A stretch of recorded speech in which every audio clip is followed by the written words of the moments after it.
report to us that the price of lobster will come down so we don't file for bankruptcy this summer when we have to buy 4 lobster rolls for the kids? Well, Tom, certainly you're going to have to dig into your piggy bank because they are going to cost you more than last year. The cost of gasoline, the fuel for the boats to go out and haul those lobsters for guys like you and me, it's more expensive. So bring a few extra dollars just in case. A few extra dollars, he says. Folks, it's an outrage. Gerard Cassidy of Portland, Maine there with RBC Capital Markets. Lisa, this is serious. You know, we're talking deadly serious talk here. Are you? Lisa, yeah, I am. I've got the smallest violin But it's everywhere. ever. It is everywhere. Even in Maine where, you know, fancy people are having fancy lobster, down to Egypt, which is Eric Martin's #1 focus here, our lead IMF reporter, in the subsistence of bread in Egypt is uniform with something as esoteric as lobster. It is a crisis. And the cognitive dissonance of talking about lobster rolls and the pity of having to pay a fee. Surveillance. It's tongue-in-cheek. However, the reality on the ground of bread costs surging, of nations trying to figure out how to subsidize that so they don't see the riots that they've seen in Peru and Sri Lanka. Particularly for our American audience, Bloomberg did a very important interview yesterday with the finance minister of Sri Lanka. Yeah. And that was incredibly, the intensity that they feel in this building is not felt in most of America right now. Considering the fact that they stopped paying some of their debt payments over in Sri Lanka in order to pay for food. They are willing to default because they need to feed their people, and that tells you everything you need to know right now. It is not a lazy day here at the International Monetary Fund. A week from now, they will release their World Economic Outlook. Geeta Gopinath has driven that ship for years, but she has taken on new important duties at the IMF as first Deputy Managing Director. Coming up, Dr. Gopinath, and again, the Managing Director, Kristalina Georgieva, in the 10 o'clock hour. Lisa Abramowitz, Tom Keene, and John Farrow, well, he's off today. Our special coverage from the International Monetary Fund. Stay with us.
Almost the end of the year, but Bali is still quiet and empty.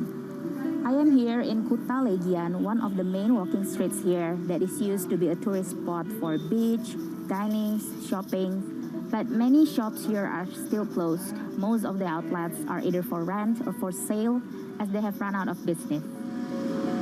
Saya kerjanya di sini udah lama, udah ada 10 tahunan di sini kerja. Masih sepi sih, nggak kayak dulu. Kalau dulu kan rame, sekarang ya ada 1-2 itu ada, tapi nggak kayak dulu. Kalau dulu rame sekali, sekarang paling dapat jualan ya 100, 120 gitu, 200 ya. Kalau dulu sih ya nyampe dah 1 juta, 1,5 itu nyampe dapat jualan, bisa sampai 2 juta dulu. Sekarang nggak pernah lagi dapat segitu, sama aja. Belum ada turis ke Bali. Masih ya domestik aja. While Bali has reopened its borders for foreign tourists since October, they're still not coming in. Many international airlines are yet to reinstate their direct flight to the island. Balinese people here really hope they can see more people from Australia, China, and Europe to come visit next year.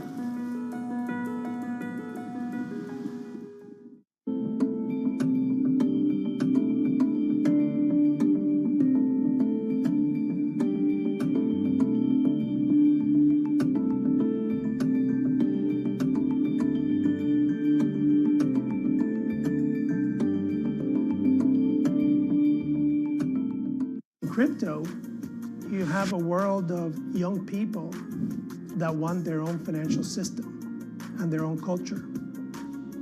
And it is very powerful, and I'm a big believer in it. Lots happening on Wall Street. It's the basic law of economics. The Fed is telling us this is transitory. Need to catch up? This is Bloomberg Wall Street Week. I'm David Weston. We've got the information and insights. David, you just hit the nail right on the head. From businesses most influential and instrumental. And that's the way you run good risk management. We need to invest in our systems. Bloomberg Wall Street Week premieres Friday with replays all weekend on Bloomberg Television and Radio.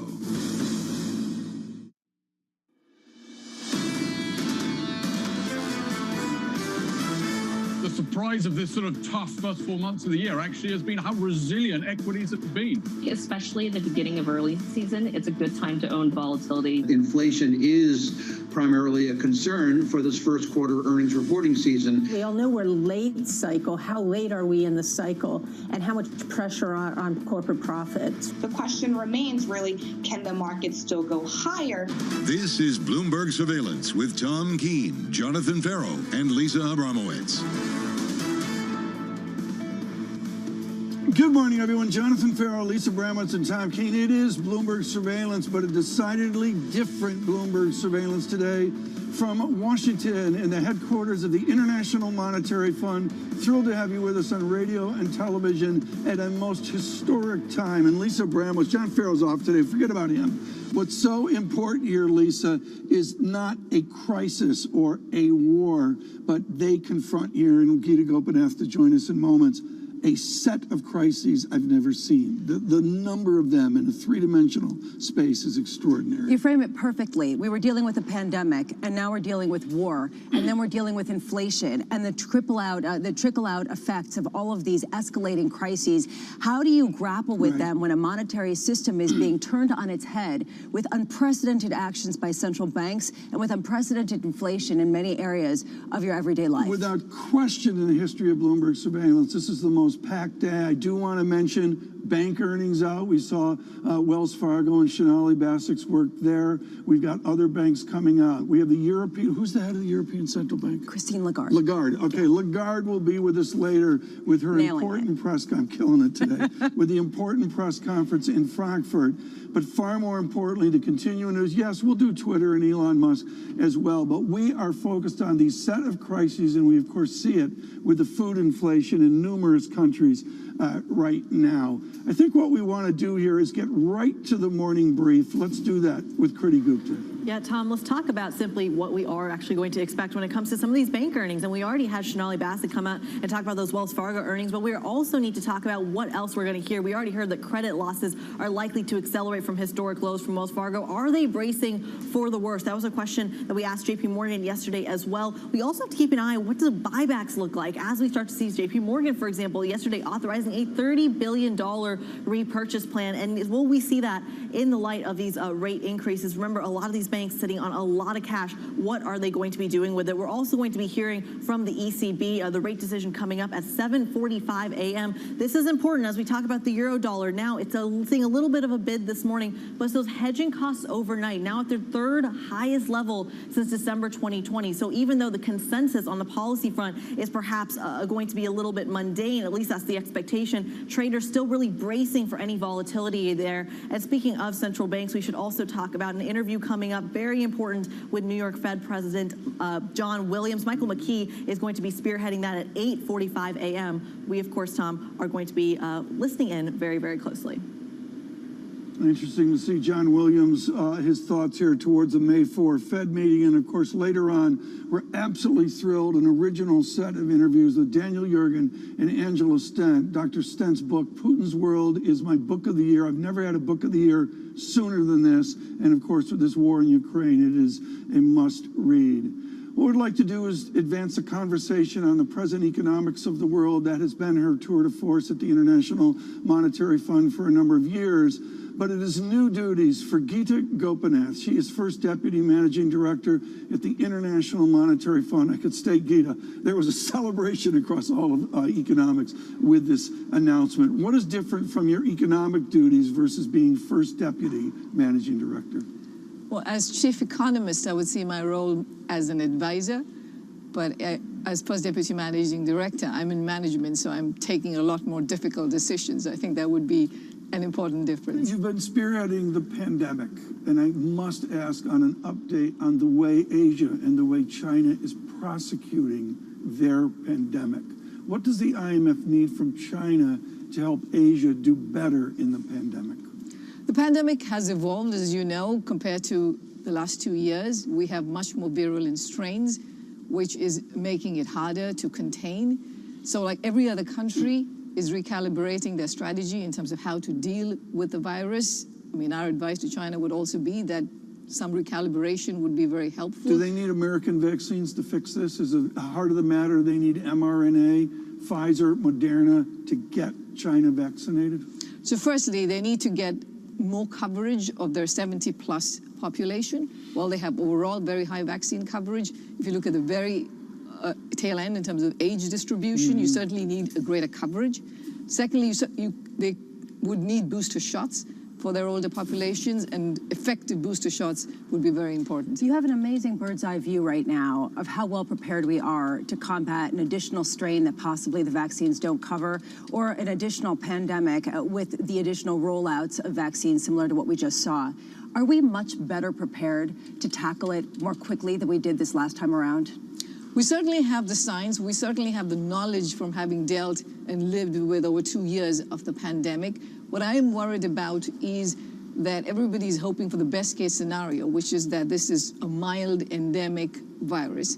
But what the experts tell us is that we could have much worse downside scenarios, and we need to prepare for that. And that's the part where I think more needs to be done. We need another $15 billion in grants this year to get the right amount of preparation in place, and then $10 billion every year for pandemic preparedness. What does preparation mean when we've seen that a lot of the money and a lot of the tools that have gone to certain countries haven't really gotten out to the public, and you deal with people who are so hesitant to actually get vaccinated in the first place?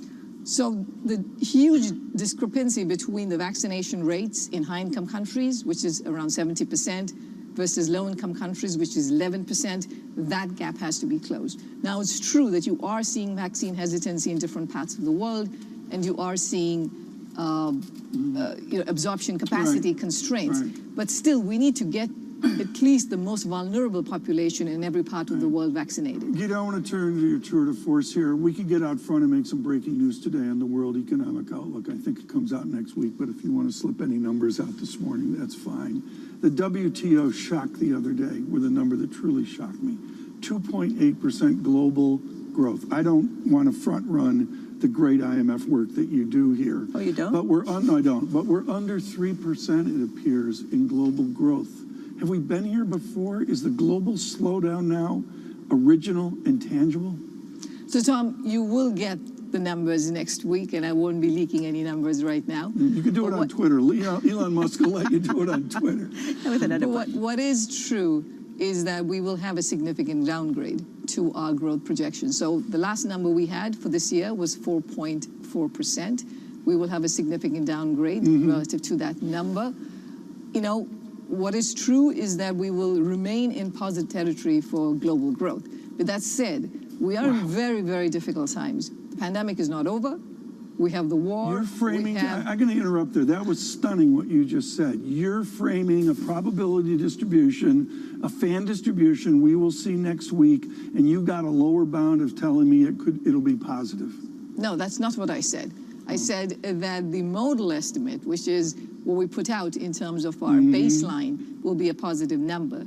But if I looked at the fan chart, of course, many other things are possible. So we are still living in a time when there are very high risks. See how she rallied from that? I heard what she said. It's stunned. Lisa, we're talking here sub 3% global economic growth. I've never done that. Well, ever. And part of this is because where does the growth come from, right? We've always talked about China, about India driving growth. Yes. That's no longer the case. Now we're talking about the United States driving growth. How much does the United States have to grow their GDP this year in order to prevent the world's economy from slipping into recession? Okay, so firstly, I would say that much of the world economy towards the end of last year had the momentum coming out of the pandemic, reopening, so there was growth coming back in, and we're seeing labor markets in many advanced economies being very tight. So there is an inbuilt momentum to sustain growth at this point, but you've hit shock after shock. So you've had the pandemic that's not over, you had the war, you're seeing inflation at levels we haven't seen before. Just as a simple comparison, before the pandemic, global inflation was around 2%. Today, global inflation is 8%. So this is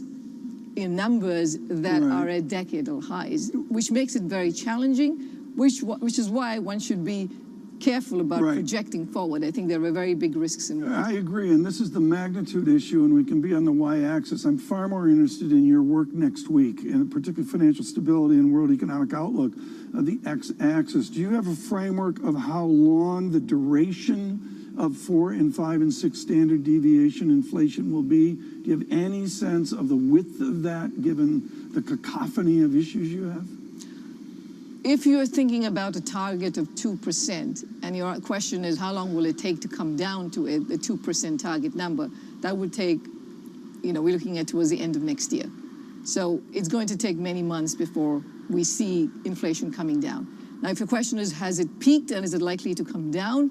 Again, unless we're hit by an escalation of the war, further major events, the expectation is that in the second half of the year, we should start seeing inflation coming down. Do we need to adjust to Adam Posen's 3%? Dr. Posen will join us today, and Blanchard, and to an extent, Adam Posen are saying we got to forget about 2%, which I understand is the company line, and we have to ratchet that upward to a band around 3%. Do we need to start thinking about that? I think what the Fed will realize is that bringing down inflation to 4% is going to be somewhat easier than coming down the rest of the way, which is from 4 to 2%. So, while it is important, of course, to communicate very clearly and having a framework that people understand and follow is important, these are important. It's important to decide about where you're going to land at. The IMF has just tweeted me, and they've said on my DI, they've said that's way too much economic talk with Dr. Gopinath. Thank you so much for joining us as first Deputy Managing Director. Geeta Gopinath, of course, here at the International Monetary Fund.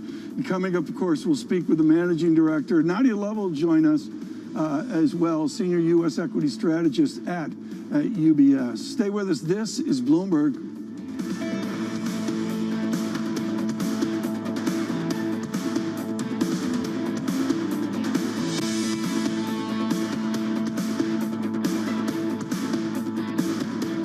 Keeping you up to date with news from around the world with the first word, I'm Ritika Gupta. The world's richest person wants to take Twitter private. Elon Musk has made what he calls a best and final offer to buy the company, about $43 billion. He says Twitter has extraordinary potential and he can unlock it. Last week, Musk disclosed that he had taken a roughly 9% stake in the company. He has been outspoken about the changes he would like to make on the platform. President Biden is sending in the heavy weapons to Ukraine. The president has authorized $800 million in new firepower for the Ukrainians, including artillery, armored personnel carriers, and helicopters. The president announced the new aid package after a phone call with Ukraine's President Volodymyr Zelensky. And the suspect in that New York City subway shooting will also face a federal terrorism charge. Frank James was arrested a day after the attack at a Brooklyn subway station, injured more than 24 people. Police say James has an extensive arrest record. Pfizer and BioNTech say a third dose of their COVID vaccine increased antibodies by 36-fold in kids from 5 to 11. The companies plan to file for emergency use authorization in the U.S. in the coming days. They say no new safety issues arose in their trial. JP Morgan has unveiled plans for its new global headquarters in Manhattan. It's a 60-story skyscraper that the bank says demonstrates its commitment to New York City's revival. JP Morgan is offering lots of amenities at the Park Avenue Tower to entice employees, such as yoga and cycling rooms, meditation spaces, and a state-of-the-art food hall. The building is set to be completed in 2025. Global news 24 hours a day on air and on Bloomberg Quick Take, powered by more than 2,700 journalists and analysts in more than 120 countries. I'm Ritika Gupta. This is Bloomberg.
Exclusive interviews with the most influential figures in finance. Lloyd Blankfein. Deflation is a terrible thing. Inflation you could tolerate. Kathy Wood. Tesla will be in the pole position to dominate. Jeremy Grantham. We've had a very, very abnormal honeymoon Goldilocks period. First available on the Bloomberg Terminal, then on Bloomberg Television and Bloomberg.com. Front Row, the best seats in the house for business's greatest minds.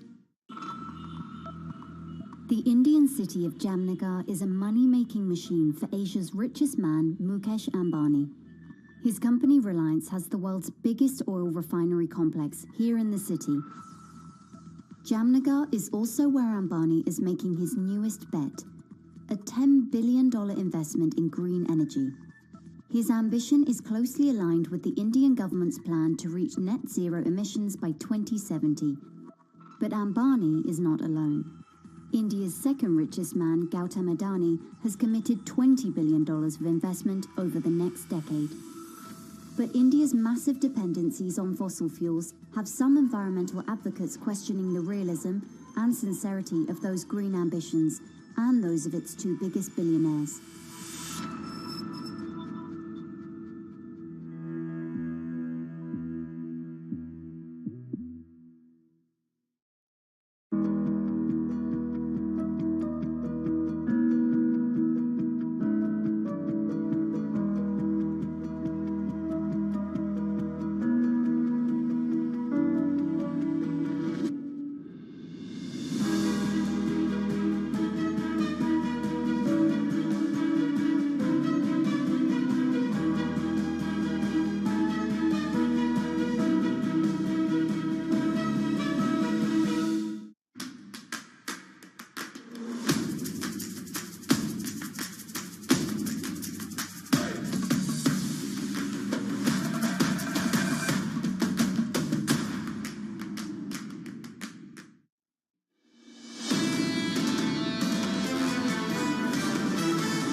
Bloomberg Surveillance, a very special Bloomberg Surveillance from the headquarters of the International Monetary Fund, an historic time for the institution and a true cacophony of news on this day. We have bank earnings. We're going to get to Twitter here in a moment.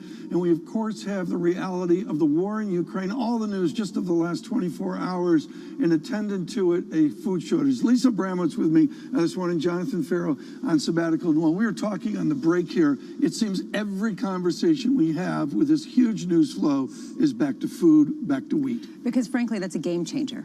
People go hungry, that changes the game when it comes to international economics and politics. And you're seeing that already in Sri Lanka, you're seeing that in Peru, and you're starting to see that in other places around the world as wheat prices spike. And frankly, as Ukraine, as the Ukrainian fields continue to get bombarded. And it harkens back to the Arab Spring tensions starting in Tunisia. And our Eric Martin, our expert on IMF, has a maximum focus on Egypt. Especially as Ramadan kicks off, especially as 86% of their wheat comes from Ukraine and Russia, especially as this is an area that a lot of people view as a sociological tinderbox in some ways because of some of the divisions within the society. Yeah, I think the tinderbox idea of it is tangible. We're going to speak with Anne-Marie Horton in a minute, but first of all, we need to do what we do on surveillance, was we want to speak to an expert on Twitter, and that is Mandeep Singh, who understands the nuances between all these companies. Mandeep, you go to Microsoft, Activision is somewhat of an equivalent. Discuss that. Yeah, so we know Microsoft announced this deal a couple of months back, and that was around 8 times forward sales. This one, which buyout announcement that came this morning, is around 7 times sales. And look, we are in that sort of environment where ad spending is decelerating and Twitter has its challenges. So it's a fair multiple on the deal. The question is, will the board take it?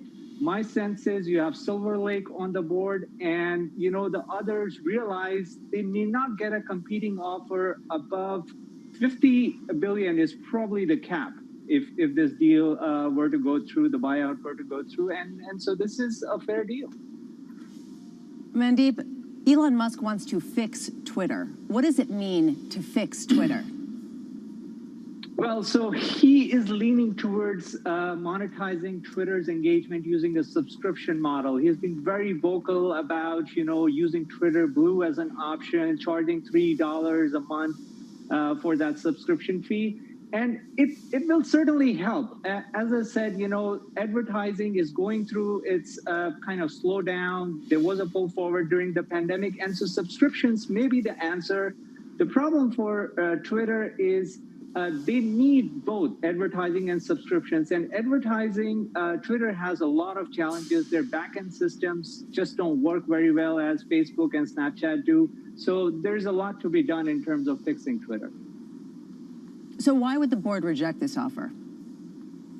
Well, so one is you may argue that somebody like Oracle, which has expressed interest in TikTok in the past, buying TikTok's U.S. assets, may be, interested in buying Twitter. And remember, Elon Musk is, or actually Larry Ellison is on Tesla's board. So there is that connection there.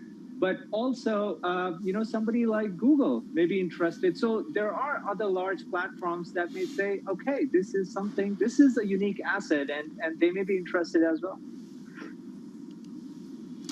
Mandeep Singh, thank you so much. Greatly appreciated this morning on Twitter. This story unraveling this morning. We'll have much more on it through the morning. There are 14 ways to go to Anne-Marie Horton this morning, our Bloomberg Washington correspondent, and I am learning about the dominant ship of Russia in the Black Sea. This is extraordinary once again, and the Russians say whatever they say, and Ukraine says cruise missile. The Russians are now pulling it off of sea and towing it back into a port. Attached to us with your work with the Pentagon, how Ukraine can, let's presume their side of the story is accurate, a cruise missile harkening back literally to the Falkland Islands. They seem to win big when they win, but yet they're struggling in so many other areas. How does our Pentagon, or the Western allies for that matter, adapt to these two extremes of success and desperation? Well, that is war, right? Success and desperation. Yes, and they have been on the back foot in the beginning of this. I think the fact that Russia was even to make the inroads they have and Ukraine was pushing them out shocked a lot of people. The fact that they never captured Kiev shocked a lot of people. Now it's just going to be focused all on the east. You have a brand new general who really obliterated Syria. That is where turned the tide for Bashar al-Assad. So there are these concerns. And when you're thinking what the Pentagon's doing, yesterday they met with Lockheed Martin, Raytheon, making sure that they could start to keep that production and supply chain going into the weaponry, because look at the stock that's going to Ukraine.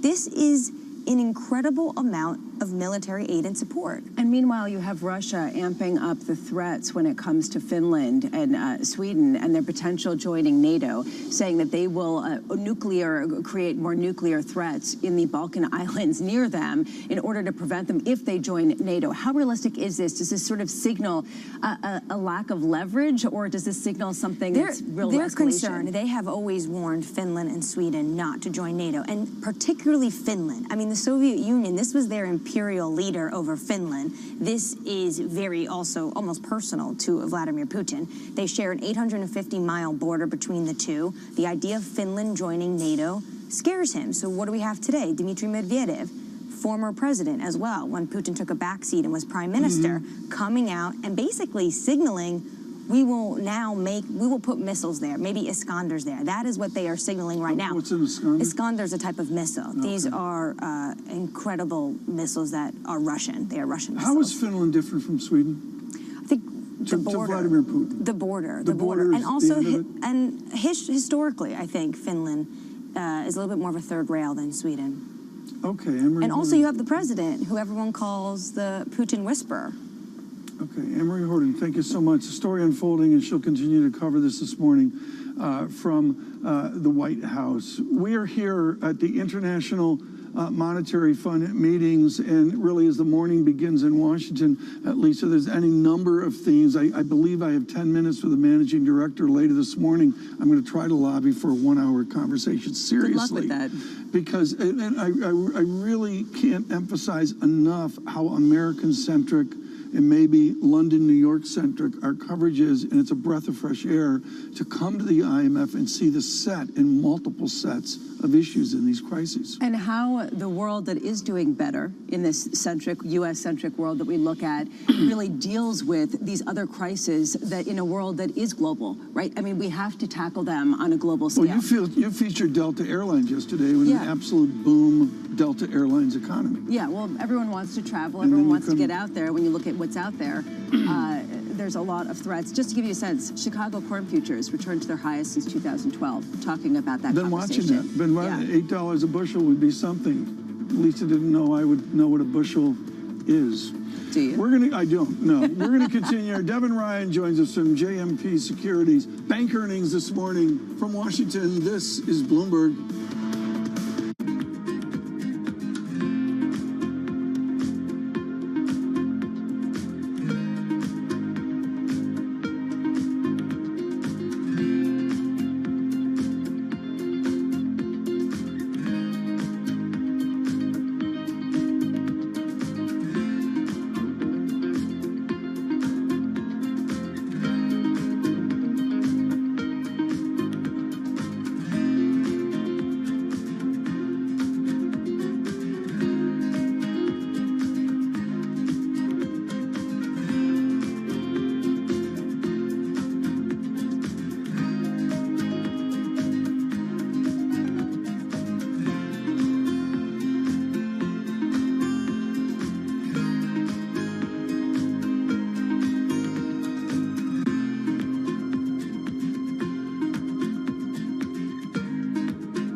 When you think of cutting-edge technology at sea, you might be thinking of stuff like this. But there's an incoming revolution on the high seas that isn't quite as sexy, but could be significantly more impactful. Container shipping is the key component of global trade. About 80 or 90% of all the world's goods are transported at sea at some point. But there's a significant unseen cost to the modern era of global commerce. About 3% of all the world's CO2 emissions come from shipping. 3% may not sound like a lot, but that's roughly comparable to the entire CO2 output of Germany. Since reducing trade isn't a likely option, what about a technological improvement to help reduce the emissions from these well-stocked maritime behemoths?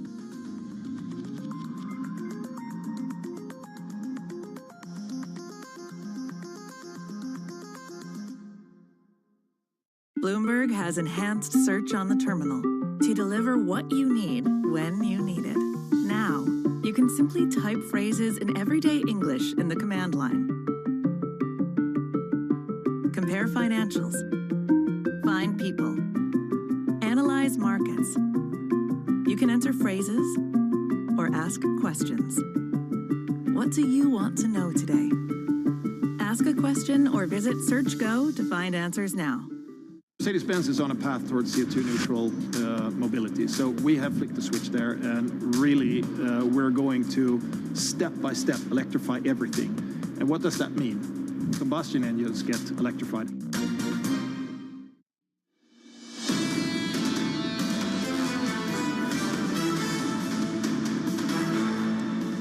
Bloomberg Surveillance. Good morning, everyone. A very special Bloomberg Surveillance from the headquarters of the International Monetary Fund. Good conversations to come, particularly a timely conversation with the managing director of the IMF, Kristalina Georgieva. It is a bank earnings time. It is also a time of ECB. We heard from Wells Fargo earlier, Goldman Sachs at any moment. But on Fortress Gorman, our Shonali Bassick. Shonali, what do you see? Yeah, a few things, Tom. First of all, you have wealth management revenue for the quarter coming in a little bit light of expectations here. Compensation expenses also coming in just in line with expectations, which is good news, keeping control on costs here. Investment banking revenue coming in a little shy of expectations. Remember, there's going to be a question of whether some of that is going to come back. Elon Musk did name Morgan Stanley as his advisor for his acquisition proposal for Twitter. So we'll see what this all stacks up to at the end of the day. Sales and trading, equities sales and trading came in above expectations, as you know, in a light quarter for IPOs, but a heavy quarter for volatility. So Morgan Stanley winning there on the business that it knows best and is typically on top on Wall Street.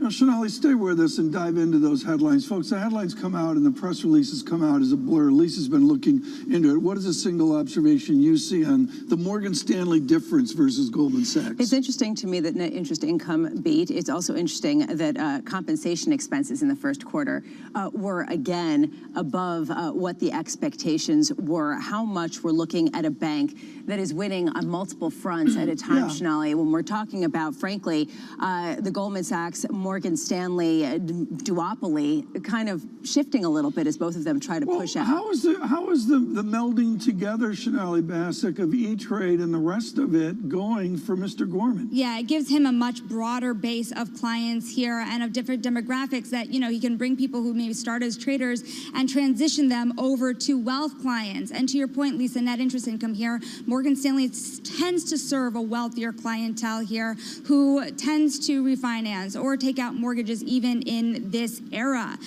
Interestingly, to tell you how much investors were spooked about trading versus the consumer and wealth businesses here, you had even Wells Fargo trading above book value compared to Goldman Sachs. And Morgan Stanley is trading pretty much in line with JP Morgan has been. Meanwhile, Morgan Stanley first quarter equities trading revenue came out beating soundly $3.17 billion versus the estimate of $2.6 billion. How much is this a tale of the volatility driving trading versus actually Morgan Stanley winning a greater share of hedge fund and other business from the likes of Goldman Sachs and others? Well, that's interesting that you asked that because we know that the prime business, there's been a lot of questions about how it would consolidate in the wake of Archegos. And we saw yesterday, JP Morgan said that prime balances still are near record highs, which shows you also Morgan Stanley, yes, they can take share from both the volatility on the retail side, but they can also take advantage of the volatility on the client side. If you remember, this was a very mixed quarter for hedge funds. So for Morgan Stanley to still make so much money in equities revenue is a very big deal because the buy side story is still so shaky. Shonali Bassick, thank you so much. And we expect to have Goldman Sachs out here at any moment as well. Right now, Devin Ryan joins us. He's with JMP, a senior research analyst. And as we look at the banks, Devin, what is your observation and distinction of the difference between Morgan Stanley and Goldman Sachs? Good morning, Tom. Well, I think it's pretty simple. Morgan Stanley over the last 10 plus years has been more focused on building out wealth management and, the steadier fee-based businesses and business model. And then obviously acquiring Eaton Vance and then expanding into the retail with E-Trade. It's been a huge focus of the company. Goldman Sachs is doing something somewhat similar, more on a digital backbone, but they're in their probably first or second inning of doing that on the consumer and wealth side. So, that's really the big difference in results here that we're seeing, and we've really seen consistently. And I'm not sure that one is necessarily better than the other, but Goldman Sachs, in our opinion, probably has more growth just as they're in their very early days of expanding into consumer. So we're a little bit more excited about that, but that's kind of the big difference between the two. Across all of them, I'm fascinated by the age-old addiction of senior management to cut cost, to be a strategic solution. Are we going to see that redux again? Do you look for a round of cost cutting through 2022 just because that's the way we do it? Great question, Tom. I actually think this is a different time, and you have to lean in and invest, almost throughout any environment because it's just so competitive today. There's so much focus on technology and on growth. And these banks and investment banks are competing not only with each other, but also an emerging fintech group as well. And so I do think you're going to see continued investment. And in reality, you look at this quarter, the first quarter was as tough as the first quarter of 2020 as the pandemic was starting. And look at the results that Morgan Stanley just put up. We haven't spent time going through them, but I would say a very good quarter against what has been an incredibly choppy backdrop, as we're talking about here. A lot of wide divergence between expectations around whether it be the economy or the outcome of the war here. And so there's a lot of uncertainty, yet the banks are actually performing quite well through that. So that's been encouraging to us. Just want to give you an update right now. Shares of Morgan Stanley are up 1.8%. And just broadly, their fixed income sales and trading revenue came in $2.9 billion versus the estimate of $2.1 billion. So really just beating across the board, Tom. Goldman Sachs, so nice of them to delay just a little bit so we could massage what's going on at James Gorman's shop. Sonali Basak weighs in right now with what we see from Goldman Sachs. Sonali? This is truly a competitive quarter, Tom. You have Goldman Sachs saying equities, trails, and trading also beat expectations. And interestingly, they bought in just about how much Morgan Stanley bought in. It looks like a little more than what Morgan Stanley bought in equities, sales, and trading. Remember, these two banks have been at it for the last couple of years here in terms of competition in that business. You look at fixed sales and trading also beat expectations. Remember, we saw a slight decline there over at JP Morgan, and we knew that Goldman Sachs' commodities business is really a star when it comes to their trading business. They got into that nickel market in the first quarter. Let me interrupt you there, Sonali. It's so nice of you to read the ancient history of Wall Street firms and commodities. Is that all the rage now? Sonali, you're so good at looking out a year. Is that what we're going to see in 2023? Is a complete redux of the commodity boom of 40 years ago? Well, remember, this could be a really double-edged sword here, Tom. You see people making money off the business in the middle of the volatility, but you also see certain losses in certain areas. Think about JP Morgan yesterday with that nickel exposure, the credit costs of $120 million tied to the nickel trading chaos here. So we do have value at risk going up at the banks as they look to make markets. But again, if you trade the wrong way, we know you can lose a lot of money in this business just as easily. Not to mention, these banks have also been trying to stabilize their revenue, to Devin Ryan's point over here about Goldman also adding to that consumer and wealth division, really tacking on some acquisitions there. Sonali, Goldman Sachs' shares are up nearly 2% after reporting earnings, even with some pitfalls with investment banking, for example, coming in short a little bit. But overall, equity trading, again, beating. And Sonali, I wonder if we have overpriced the decline in Wall Street activity on the heels of higher rates. If we're right now seeing sort of revenge of the classic investment banking firms in response to what the other banks, the Wells Fargos of the world, are seeing, which is actually a slowdown in the consumer. In other words, has that pendulum tipped too far for the growth story and not perhaps valuing the Wall Street dynamism that some of these Morgan Stanleys and Goldman Sachs of the world rely on? It's such an interesting question, especially what I was telling you before about Wall Street valuing by a price-to-book ratio Wells Fargo more than Goldman Sachs as of this morning. It showed you that investors were more worried about volatile trading businesses. But what you're seeing quarter to quarter, the story is changing. For the consumer business here, you're having Wells Fargo warning that charge-offs could rise. JP Morgan starting to provision here for the possibility of either consumers not borrowing more as rates rise or just the outlook getting worse. But Goldman Sachs here, remember, after the first quarter, you saw debt underwriting start to tick up again. You see deals like this morning being announced. So deals are starting to trickle in more. And we've been talking about this. My source is saying that a lot of these deals are just prolonged. So whatever Goldman Sachs has to say about the pipeline is going to be important. Sonali Basak, thank you so much. And now for the cynical portion of Bloomberg Surveillance. We can always do that with bank earnings. We go to Devin Ryan of JMP Securities here. Devin, not that I would be a cynic, but everybody exits Asia and then they wait a year. And as we saw with HSBC over the last 48 hours, what a surprise. They're going to rebuild out wealth management in Asia. Back in they go.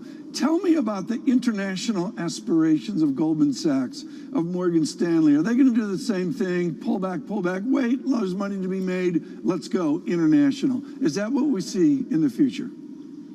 Yeah, I mean, international businesses are still going to be incredibly important. You know, the investment banks and really the economy, even with what's happening in the world today with the war and other dynamics, is still incredibly interconnected. And so, you know, Goldman Sachs, Morgan Stanley, and really the leading banks, they're going to have presence in the capital markets where they can be helpful as developing economies and developed economies expand. And I don't see that changing at all. I agree. You know, the consumer side of the business is more complicated, getting in and getting out. And I think we're seeing more folks that don't necessarily have either critical mass or you know, some differentiating driver backing off of some of the international parts of the business models. And I think that could continue. So it's a divergence between, you know, institutional and capital markets and other parts of banking. So that's how I'd frame that, Tom. But you know, the international markets remain incredibly important for both Goldman Sachs and Morgan Stanley. I don't see that changing. A never-ending process here, expansion, and particularly in Asia and the Pacific Ring. Devin Ryan, thank you so much with JMP Securities. Lisa, we have to reframe where we are right now. It is a show of international economics, but we haven't talked about the ECB. This is a critical ECB meeting this morning. And it goes together because the earnings that we're looking at reflect the potential for a slowdown. How do central banks, the ECB in particular, deal with the fact that you've got a slowing economy and you have accelerating inflation, which is their mandate, and different inflation over in the Euro region? The different inflation of the ECB. We will be in Frankfurt here on an incredibly busy morning for Bloomberg Surveillance. Please, on radio, on television, stay with us. Futures ever so slightly green. Coming up, Adam Posen, the Peterson Institute. Keeping you up to date with news from around the world with the first word, I'm Ritika Gupta. Twitter plans to review Elon Musk's unsolicited $43 billion proposal to buy the company. Musk launched his takeover attempt a little more than a week after disclosing he had taken a stake in Twitter. He says the company has extraordinary potential and he can unlock it. Musk also called his bid a best and final offer. European Union is warning its own members against Vladimir Putin's rubles for gas demand. It requires European countries that buy Russian gas open two accounts, one of them in rubles. The EU says that by giving in to Putin, countries would be violating sanctions imposed after the invasion of Ukraine. Hong Kong will roll back some social distancing measures next week because the world's deadliest COVID outbreak has started to wane. Restaurants stay open later and can have up to 4 people per table, plus gyms and museums and movie theaters can reopen. Volkswagen expects a jump in first quarter profit thanks to a commodities hedging boost. VW estimates that revising the value of its hedges will add $3.8 billion to earnings. The automaker uses hedging instruments to shield against volatile price moves on the raw materials it depends on. Meanwhile, VW's return on sales will rise to 13.5%. Global news 24 hours a day on air and on Bloomberg Quick Take, powered by more than 2,700 journalists and analysts in more than 120 countries. I'm Ritika Gupta. This is Bloomberg.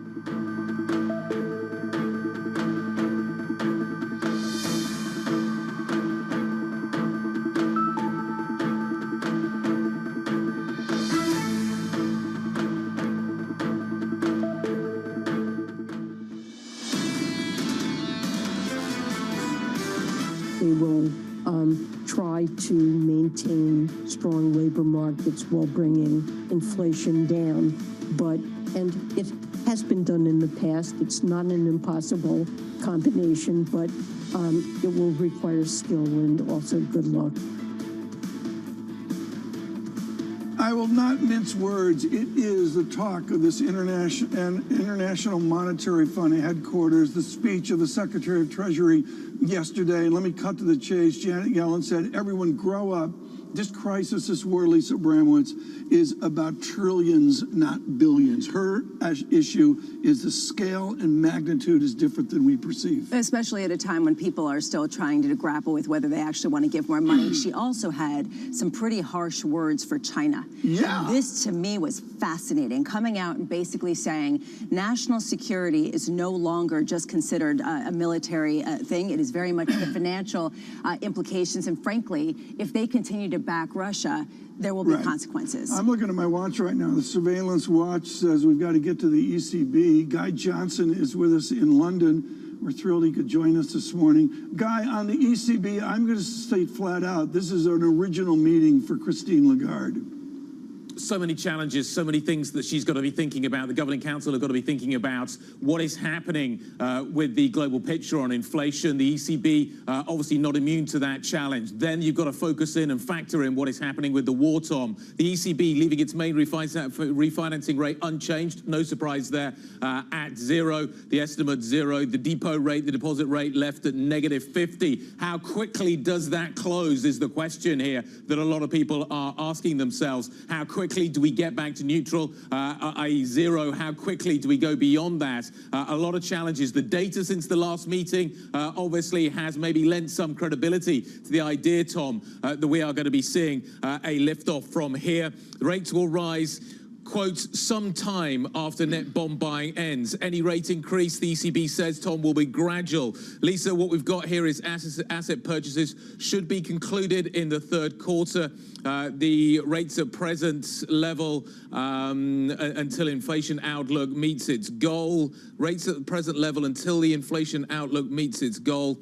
Underlying inflation must be in line with the medium-term goal. Data reinforce expectations that the APP should end in the third quarter. Remember the sequencing here, guys. APP has to end, then we can get to rate hikes. The conclusion, therefore, should be that we should get rate hikes before year end. The market is currently pricing in 71 basis points of hikes by year end, so that would take us beyond 0 into positive territory on the deposit rate. Just in terms of the market reaction here, guys, and then we'll get your thoughts on this. We are seeing the euro down. Italian bonds are pairing their gains. Let me just take a quick look at the front end of the BTPs. Yeah, yields coming sharply lower on the Italian 2-year. Tom and Lisa, that's what we've got from the ECB right now. The ECB is going to be reinvesting the APP bond purchases for an extended period. We wait the press conference. 45 minutes time, Tom. Guy Johnson, thank you. Guy, please stay with us right now if you would. I think this is so important, Guy, of this sea change seen in the markets of the yields. John Farrow, of course, folks, is always focused on Italy, is not the roulette wheel of Europe, but the most supple yield indicator of a sea change. Guy Johnson, this is a sea change announcement. Would you suggest it was driven by the uproar of the Bundesbank, Axel Weber talking in recent days, and critically Otmar Issing with a blistering essay in the Financial Times the other day? Clearly, the Germans are nervous about what is happening with inflation, Tom. And to be honest, the Germans probably haven't fully felt the inflation story yet. Because of the unionization process, the second round effects will take much longer to seep into the German economy. But once they get there, they will be much stickier. And I think that's the fear in Germany right now. The ECB is saying it will do take whatever action is required, Tom, to fulfill its mandate. 2% inflation is the mandate. We are at 4 times that level. The core rate is a full percentage point above that level. The ECB has got work to do here if it is going to get that rate to come down, Tom. Clearly, the data since the last meeting, Lisa, has maybe added some credibility to the Halt's argument that earlier policy action is now required. But Guy, to that point, they will take every action required to fulfill their mandate. Their mandate, yes, is 2% inflation, but when? At what cost? How much are you looking at the potential for them to delay, even though inflation remains above that? How much do you expect them to redefine their mandate? As we know in the United States, it often toggles between the importance of a full labor market as well as a low inflation rate. The ECB doesn't have that dual mandate, Lisa. It only has a single mandate. The ECB's job is inflation. That is very clear. Now, it's got financial stability around that, but nevertheless, the mandate is inflation. It needs to get to that 2% target. There is some suggestion that maybe the Fed decides that ultimately it can live with 3%. Maybe the ECB can as well. But certainly there is this idea that we are going to be seeing rate hikes coming through, maybe by year end. What I think is interesting is the fact that the Italian yields have come down as sharply as they have. The euro is down as sharply as they have, as it is right now. Certainly, I don't think this redefines anything in terms of the current timeline. I think this probably basically is in line with current thinking around what the ECB is going to have to do. But clearly, guys, the ECB is going to have to take action. Right. 71 basis points is currently priced. We are likely, judging by what we've learned today, to get rate hikes by year end.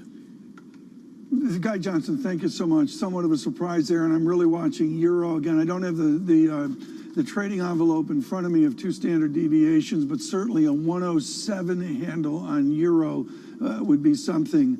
We are advantaged by, over the years, wonderful guests who have provided us with decades of perspective on their changing views on what matters to you on radio and on television. One of those is Adam Posen of the Peterson Institute, one of the great German authorities of American academics, but far more at the Peterson Institute, looking at the things that matter, and particularly this original inflation that we have. We spoke to his colleague Olivier Blanchard, of course, a former chief economist of the IMF the other day, and we advanced that conversation forward this morning.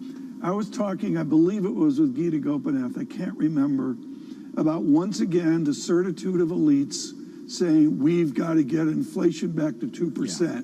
No one has led the charge in the world for a readjustment of that decades-old certitude than you. Are we heading back to 3% inflation? I hope so, Tom. I think the ECB, which you and Lisa and Guy were just talking about, is important to set out a different path than the Fed, notwithstanding Issing and others' remarks, because the inflation is different in Europe than in the U.S.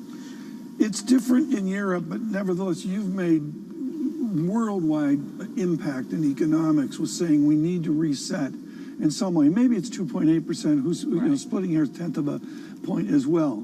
We are, since the last time I talked to you, we are 6 standard deviations out on so many statistics. Now, there's a glide path back. We get that.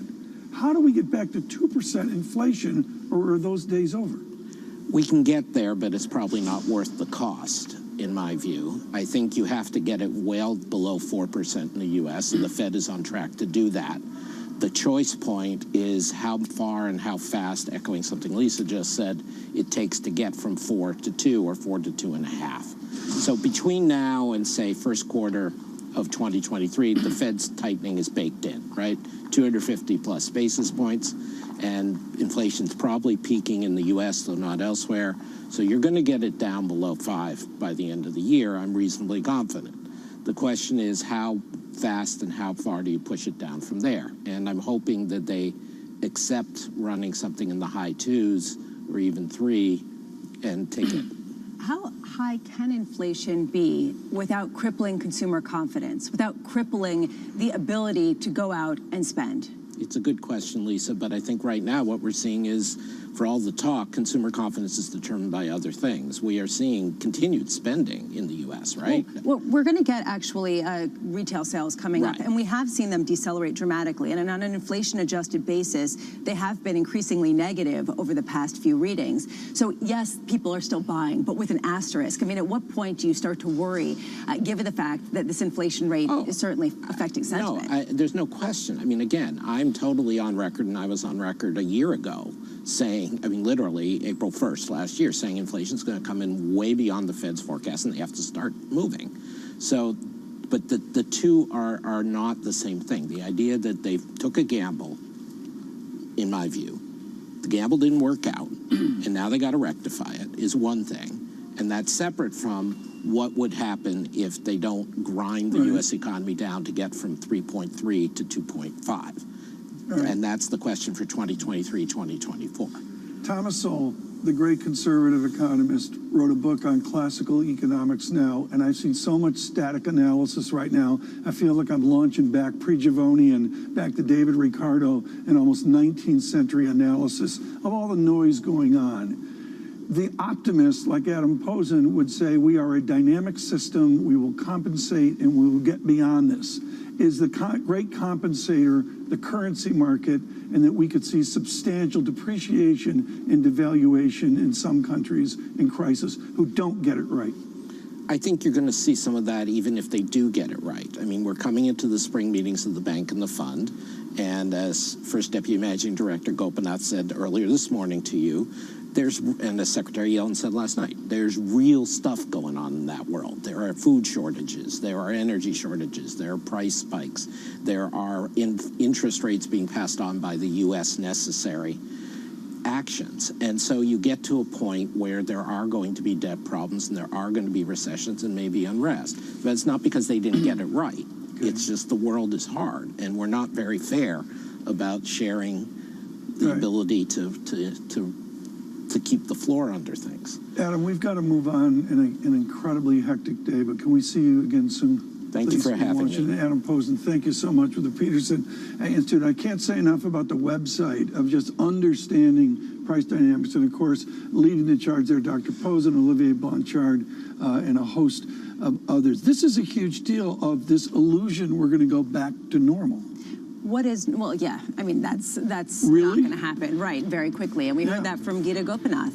But it's going to take some time to get from 4 to 2%. And Adam Posen was just echoing that. We're going to continue forward here. Nadia Lovell's going to join us, Senior U.S. Equity Strategist at UBS, and far more importantly on international economics. We will speak to Daniel Yergin. We will speak to Angela Stent on Putin's world, and we will speak to the Managing Director of the IMF. From Washington, Lisa Bramwitz and Tom Keynes. Stay with us.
Estudio, nuestro experimento, no hemos pintado todos los edificios de blanco, sino estos más asequibles de pintar.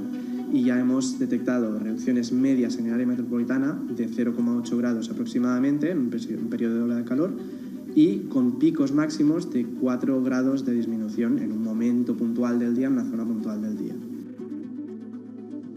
Y como dices, en una ciudad como Barcelona funciona incluso mejor que las zonas verdes, según las modificaciones nos detectan incrementos, o sea, disminuciones de temperaturas mayores con tejados blancos que con incrementos de zonas verdes como tienen planteados el plan director urbanístico.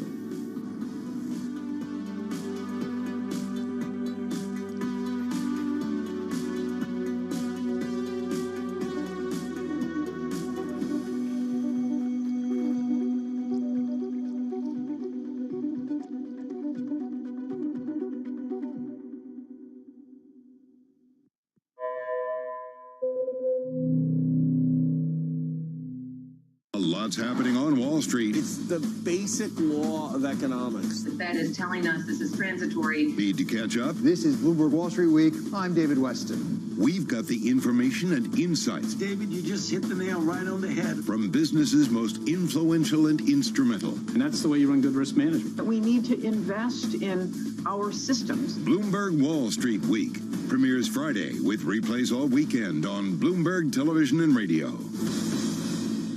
Stocked early enough all these precious materials you were just mentioning, and we were on the lucky side that our prognosis was spot on in a way, forecasting what kind of material we would need and what quantity we would need. This is a market that over the past few weeks has made it clear it wants to go higher. It got a little spooked by the idea that geopolitical tensions are rising. Front Row, exclusive interviews with the most influential figures in finance. Lloyd Blankfein. Deflation is a terrible thing. Inflation you could tolerate. Kathy Wood. Tesla will be in the pole position to dominate. Jeremy Grantham. We've had a very, very abnormal honeymoon Goldilocks period. First available on the Bloomberg Terminal, then on Bloomberg Television and Bloomberg.com. Front Row, the best seats in the House for business's greatest minds.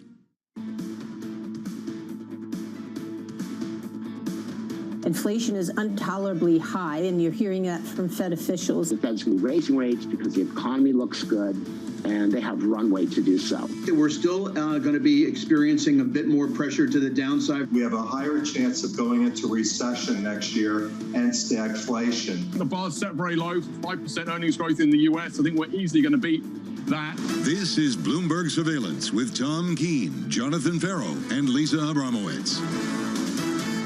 Responding to the sting of inflation amid a strong corporate America. Good morning. This is a special edition of Bloomberg Surveillance, Bloomberg Radio, Bloomberg Television. Tom Keene and Lisa Abramowitz. Jonathan Farrow is writing in from Capri. We are in Washington, D.C. at the International Monetary Fund's headquarters on a very busy morning. We did just get Citigroup's first quarter earnings. They are being well received. The shares popping after that, Tom.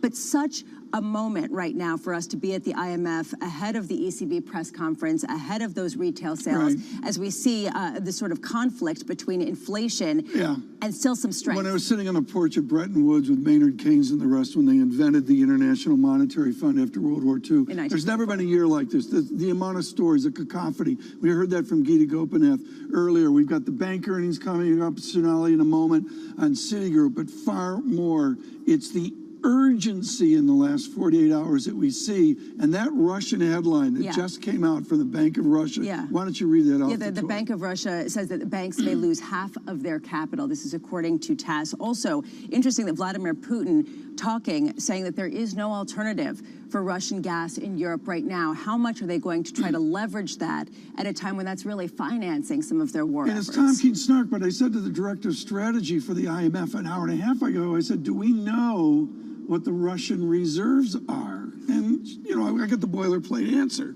Let's ask again. Do we know what the Russian reserves are? And the answer is we don't know. No, I mean, it's a trust game, and how much can you trust? But right now, what we are looking at is a lot of turmoil internationally, which is being reflected by the banks as they report earnings, even as some of them deliver better than expected. So here's what we're going to do. Let's just give you a sense of what's going on in markets. You are seeing a bit of a dip, frankly, across the board, a bit of a deterioration, quiet tape. You're seeing yields a bit lower, which is interesting as you see some of the rate hikes that we're seeing around the world that are bigger than people had expected. And the ECB coming out with a little bit more of a dovish type of statement, 2.656% on the 10-year. And crude coming off a little bit, 102.93. But Tom, it's important to sort of take a look at some of the bank earnings as a reflection of both the economy as well as what might happen in financial markets as you do get higher rates. And the image is the international bank is Citigroup, and I would suggest that is changing in the competitive landscape of American banking. Sonali Basak on the new Citigroup. Sonali, what do you see? Very interesting at Citigroup. You're seeing them beat on fixed income trading, on equities trading, so they are really showing that they're going to hold on strong to this trading environment. And you also have Jane Fraser, like every other CEO that's come out this morning, talk about the volatile market environment, how that's led to lower capital markets activity. However, she's still going to invest in that investment bank, even though you have revenue here falling a little short of expectations. On Russia, the big question everyone was asking about, you have about a $1.5 billion kind of reserve build here related to that exposure in Russia. That's exactly in line with what was expected by at least Mike Mayo. So we do have kind of a containment here and a bigger sense of exactly how much will be lost relative to the Russia exposure there. Sonali, as we get a slew of headlines from multi-disciplines here, I'm wondering if there's a takeaway so far as we get the bulk of the bank earnings of the U.S. majors. Is there any theme that is starting to emerge for you that you think will be the story of the first quarter? Yeah, it's an interesting question, Lisa, because we have now 5 of the 6 banks reporting, and you do have some strength in the consumer, some sense of optimism, but a lot of uncertainty about how that looks as rates continue to rise. That will be telegraphed, again, quarter after quarter here, because there is a greater revenue expectation as net interest income rises relative to rates. But again, what are charge-offs going to look like in the future? You do have Wells Fargo warning that those could rise. Right. What's the basic impatient meter right now on Jane Fraser and the Citigroup strategic plan? What's the level of impatience that the sell side has? Let's go, let's go, let's go. This is a great question because they had their big investor day earlier this year, and the question is not only how they will contract the bank, but where they will expand. A lot of investment here in commercial banking, a lot of investment in investment banking, where Citigroup is tending to be number 4, number 5, competing heavily with Bank of America. So, you know, they say 3 years, Tom, is when they want to see initial results, and that it was for Jane Fraser. It was certainly for David Solomon as well. But there is a little bit of patience here because Citigroup is a behemoth still with regulatory challenges to contend to. Shana Bassick, thank you so much. With the 3 banks out this morning, we'll have much more through the week. Lisa? Yeah, and honestly, I've been looking at the banking story and some of the other stories that we're seeing when it comes to earnings, trying to tell which story is the important one to pay attention to. The story here is uncertainty. There's only one story. Nobody has a clue. Okay, but some people are paid to have a clue, and Nadia Lovell is one of them. She is senior U.S. equity strategist at UBS. You're being paid to come up with some sort of a potential outcome here at a time of record uncertainty, Nadia. I'm wondering what your takeaway so far, it is early, but of this earnings season as we get these numbers. Yes, you know, we actually moved to a neutral on financials after being overweight for about 18 months. You know, of course, a higher short-term rate environment will help those assets that are tough in other areas, you know, capital markets, wealth management, mortgage volumes. Those will face some headwinds. And so far, what we're hearing, we are a bit concerned for a potential for credit quality deterioration. We're seeing some of the major banks start to build back up reserve for credit losses again for the first time since the early days of the pandemic. So this is something that we're going to closely watch. But I would say more broadly for the earnings season, we are cautiously optimistic. We do think that companies will modestly beat consensus expectations. We're looking for high single-digit EPS growth for the quarter versus consensus of 5%. But, you know, as we've been talking about, like, we have to watch those costs, how they're managing supply chains, labor shortages, and also, of course, Europe, you know, for the potential of slowdown there. Nadia, within the banking sector, we are seeing a shift. Originally, we had a focus on the U.S. consumer with Wells Fargo outperforming for most of this year. And now we're seeing actually the Wall Street base investment banking trading revenues come in stronger than expected in some of the banks.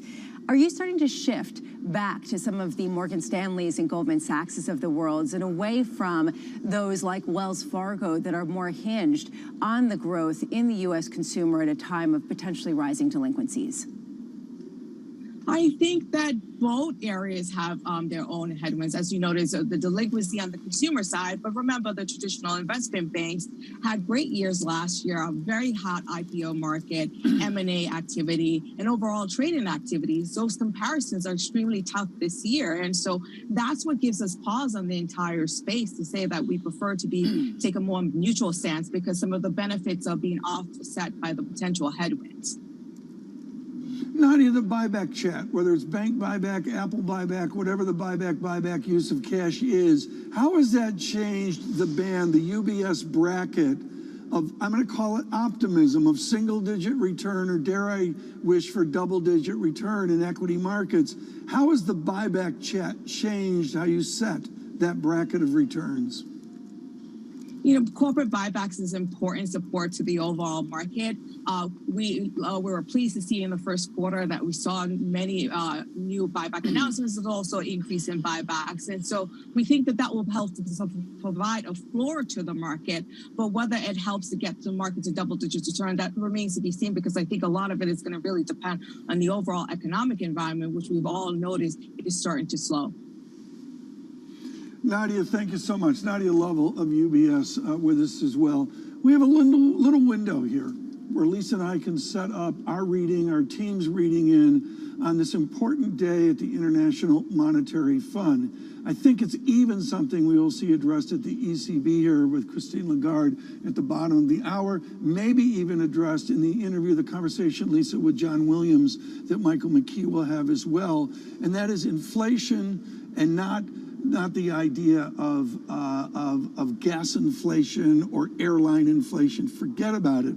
It's food in America where we are blessed, but it is food in the rest of the world where it can be 50, 60, and 70% of your income. And you have economies that don't have the same resources that they would have had 3 years ago, thanks to the pandemic, to offset some of the increases in bread, in fuel. And you're seeing that around the world as these subsidies can only go so far, right? I mean, that's basically what a lot of countries are trying to do, which is where the IMF comes into play. How much is that important, and how far can money get at a time when these are real goods that they're shortages of? And I could even take it to the ECB, much more affluent than what we're talking about here at the IMF, in that those domestic stability makers we call controls, and that Indonesia is controlling the price of rice or gasoline, or Egypt is controlling the price of bread and wheat to a huge body of Egyptians that are in poverty.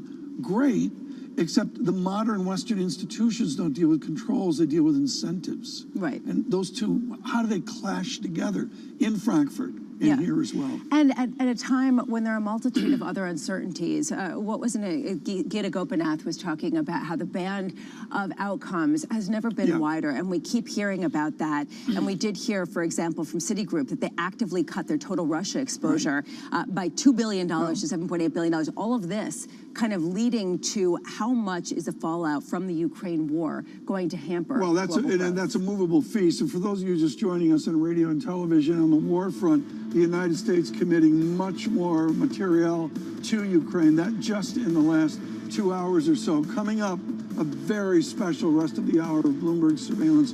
Our Michael McKee in conversation with the president of the New York Fed, John Williams. Also, Daniel Yergin and Angela Stent will join us. Later, the managing director of the IMF. From Washington, good morning. Keeping you up to date with news from around the world with the first word, I'm Rishka Gupta. Twitter plans to review Elon Musk's unsolicited $43 billion proposal to buy the company. Musk launched his takeover attempt a little more than a week after disclosing he had taken a stake in Twitter. He says the company has extraordinary potential and he can unlock it. Musk also called his bid a best and final offer.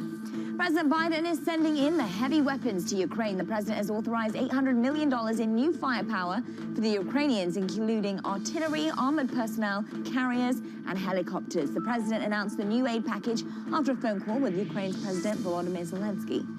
And the suspect in that New York City subway shooting will also face a federal terrorism charge. Frank James was arrested a day after the attack at a Brooklyn subway station, injured more than 24 people.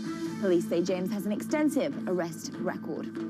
Pfizer and BioNTech say a third dose of their COVID vaccine increased antibodies by 36-fold in kids from 5 to 11. The companies plan to file their emergency use authorization in the U.S. in the coming days. They say no new safety issues arose in their trial.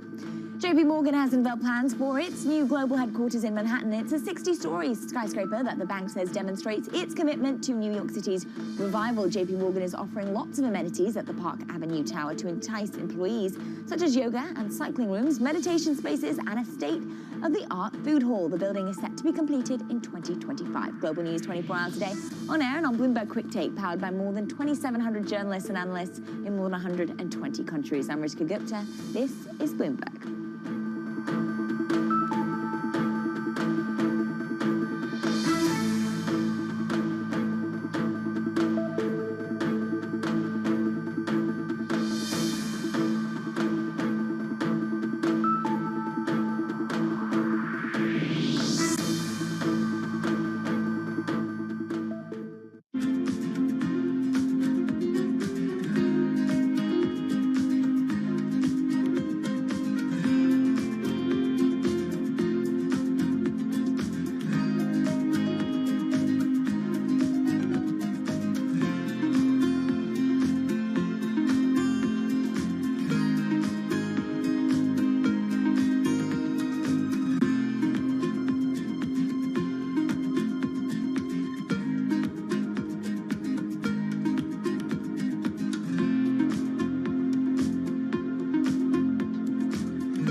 has stories about what they call black soot, caused by the manufacturing and consumption of these fuel products in the illegal refineries. Oil theft, known as bunkering, and the refining of its spoils is worsening the damage from decades of fossil fuel exploitation, creating one of the world's most severe ecological disasters. Our sacred forests, our homes, have to give way to oil wells, and no one gets much benefit. Imagine a resident of Port Harcourt who inhales this soot every second in 24 hours, 7 days a week, 30 days in the month, and for years now, we are dying slowly but surely, and our lifespan is reducing every day.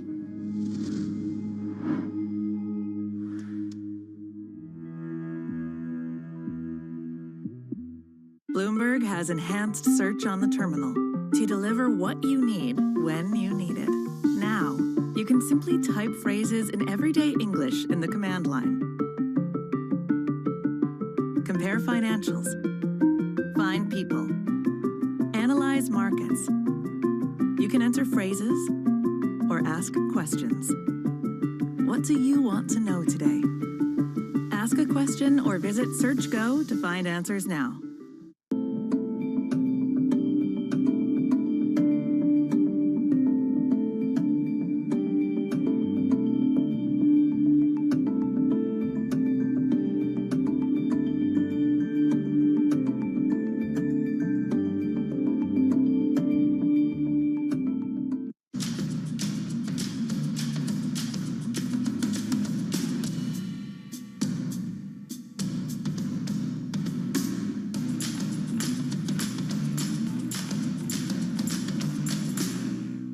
I think that it's hard to put your head around any narrative. Let's just be honest. We've had sort of a shift in, are we in some sort of stagflation fears moment? People were talking about that all day yesterday.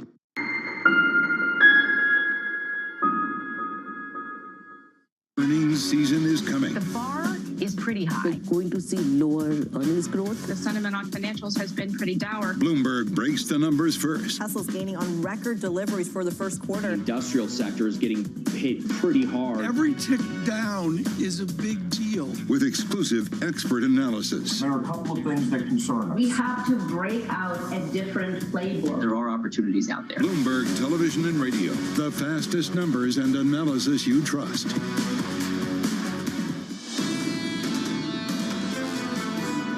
If you're thinking about a target of 2%, and your question is how long will it take to come down to a 2% target number, that would take, we're looking at towards the end of next year. So it's going to take many months before we see inflation coming down.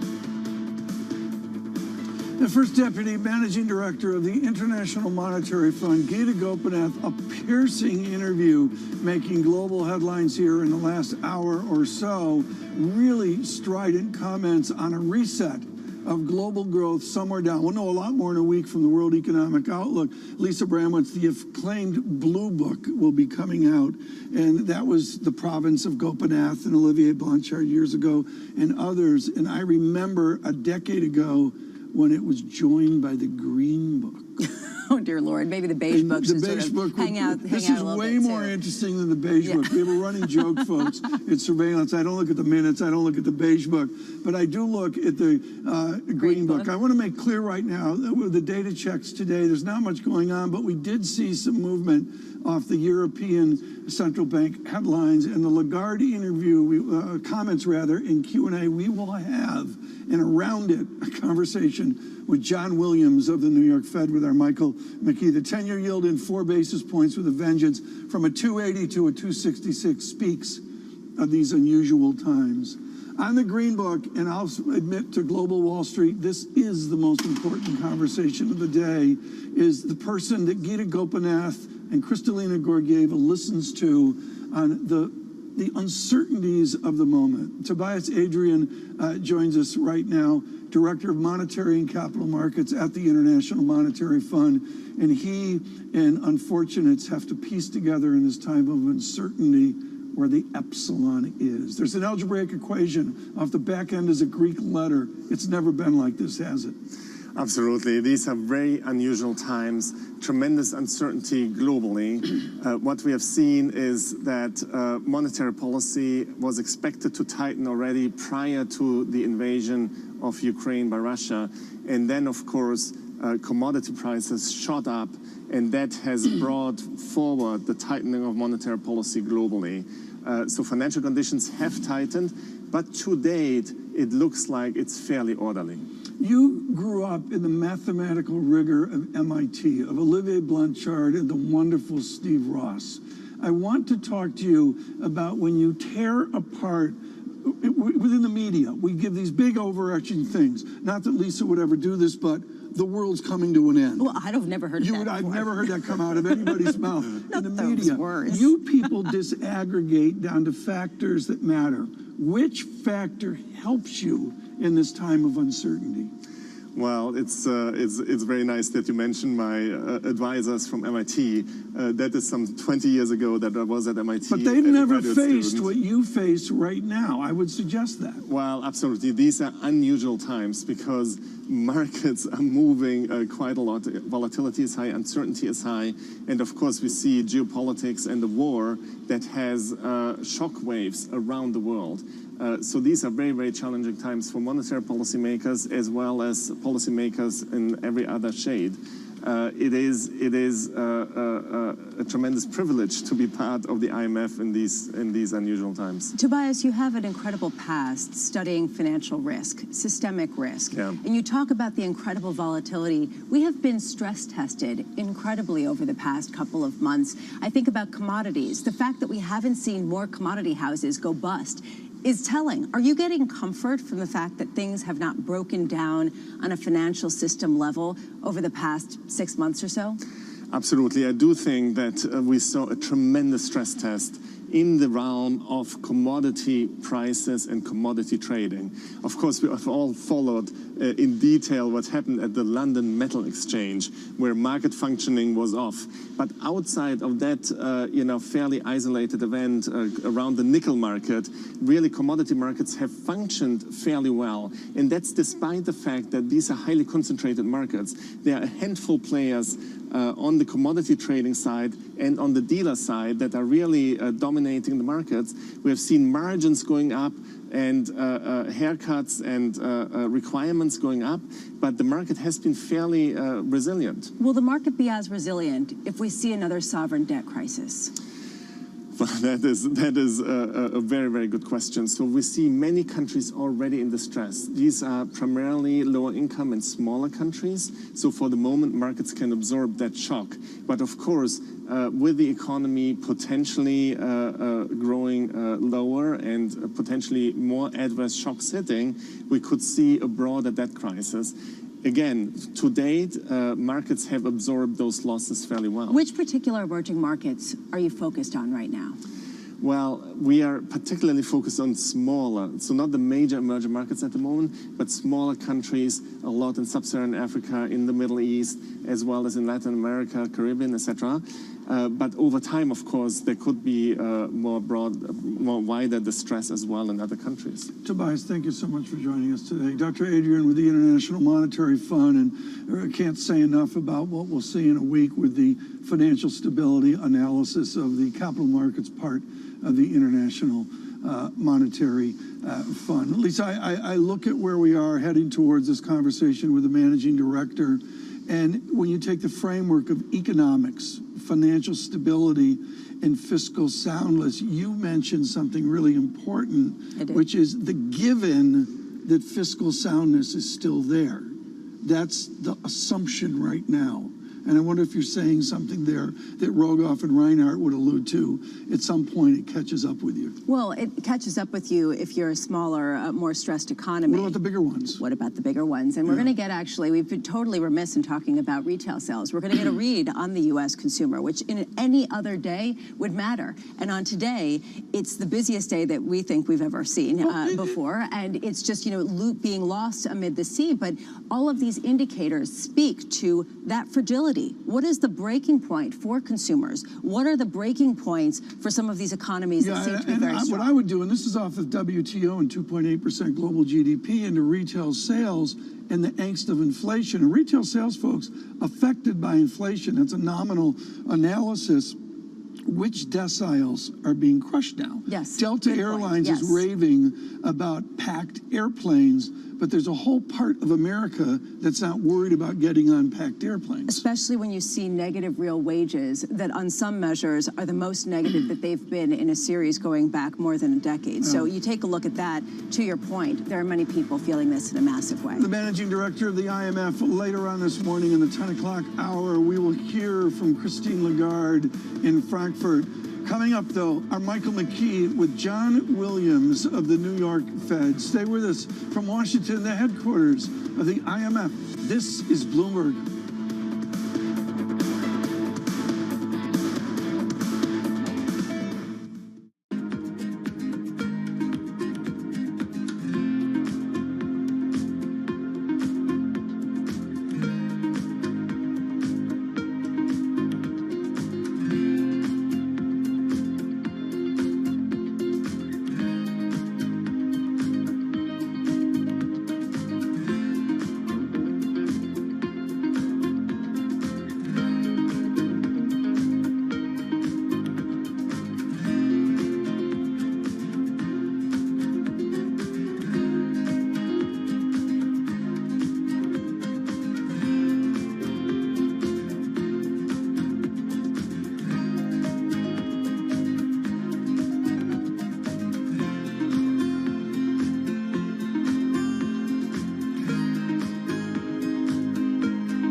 That it's highly transmissible. We know that 2 doses of vaccines, Pfizer vaccine specifically, neutralize the virus, but not as efficiently, because various studies showing that reduction up to 40-fold, meaning that a 3rd dose is a must for it to successfully neutralize the variant. What we don't know is still that what are the effects of mix and matching between vaccines, and what are the capabilities of antibodies produced from this mix and matching in neutralizing Omicron. Because as we know, many parts of the world use different types of vaccines. And that would be a great data to look at. It will be also great to look at, because majority of the studies done uses a small sample number, and most of the time when you translate it to real world, the data changes. So it will be really good to look at large-scale data of the ability of antibodies from vaccines to neutralize this variant. Grateful here today that the virus, Omicron variant, still uses ACE2 receptor as its main entry. It means that all of the vaccines which are designed with spike in mind still works. Imagine if it uses a different receptor other than ACE2. None of the vaccines would work today. So I think that is the best news that we got from all these studies which came recently, the past couple of days.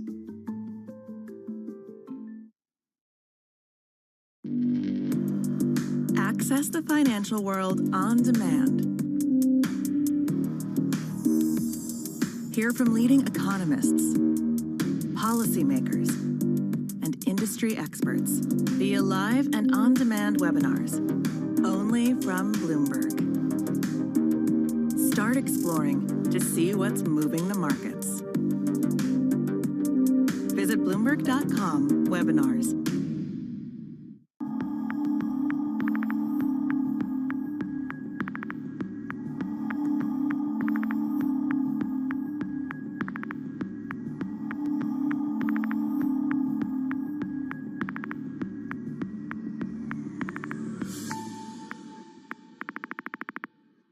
Why do the biggest names in business choose Bloomberg? That is a great question. It's a great question. It's a great question. Great question. Great question. Great question. Great question. That's going to be the best question I get all night. I'm glad you asked that. Bloomberg Television. Top experts. Great questions.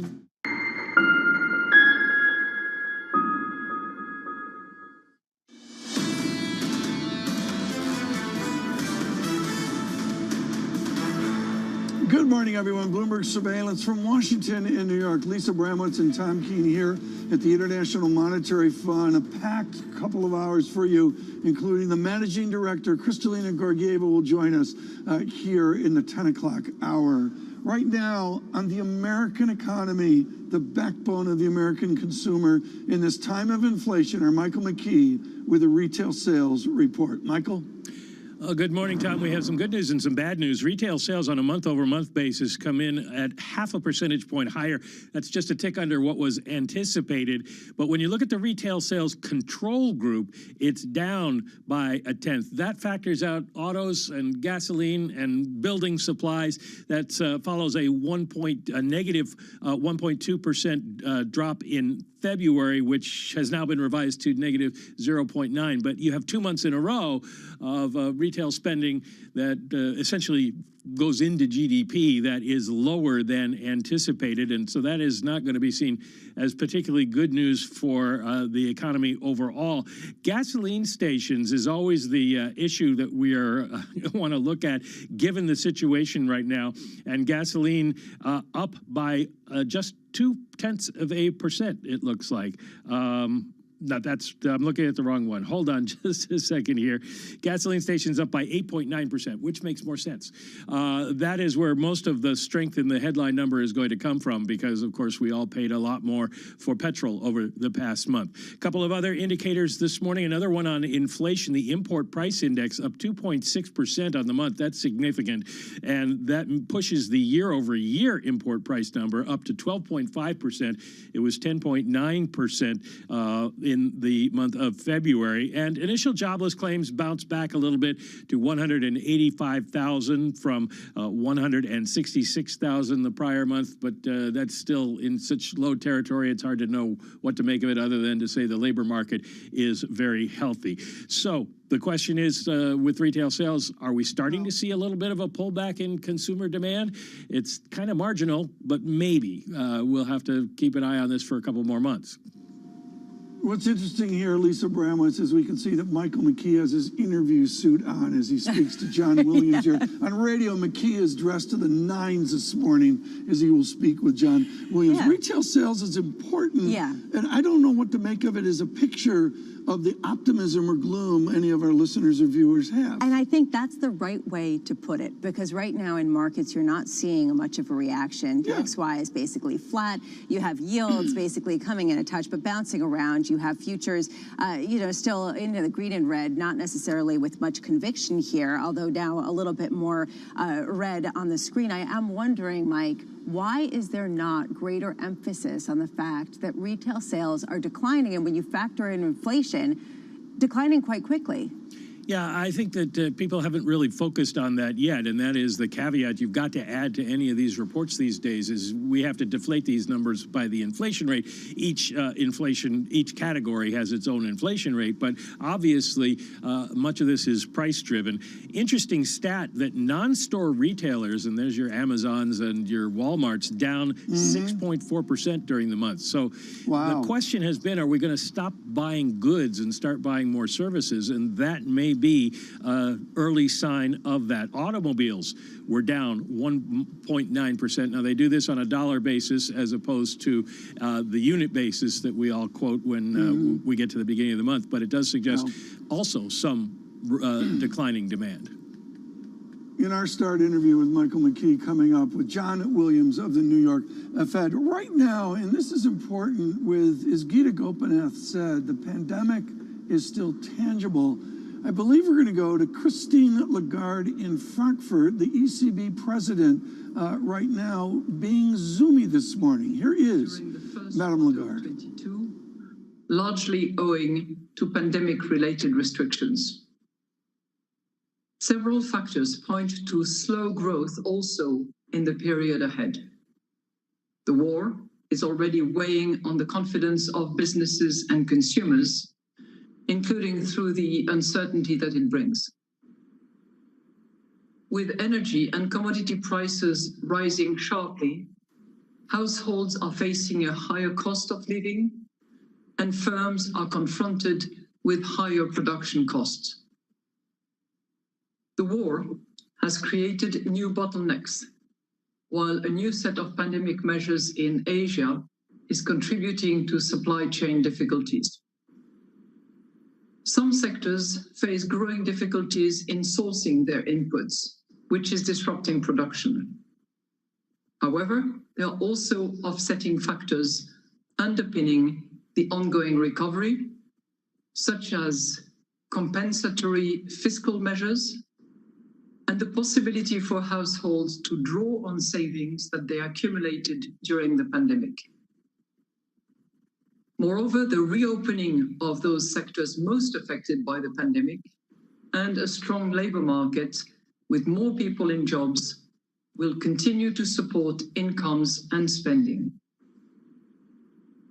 Fiscal and monetary policy support remains critical, especially in this difficult geopolitical situation. In addition, the successful implementation of the investment and reform plans under the Next Generation EU programme will accelerate the energy and green transitions. This should help enhance the long-term growth and resilience in the euro area. Turning now to inflation. Inflation increased to 7.5% in March from 5.9% in February.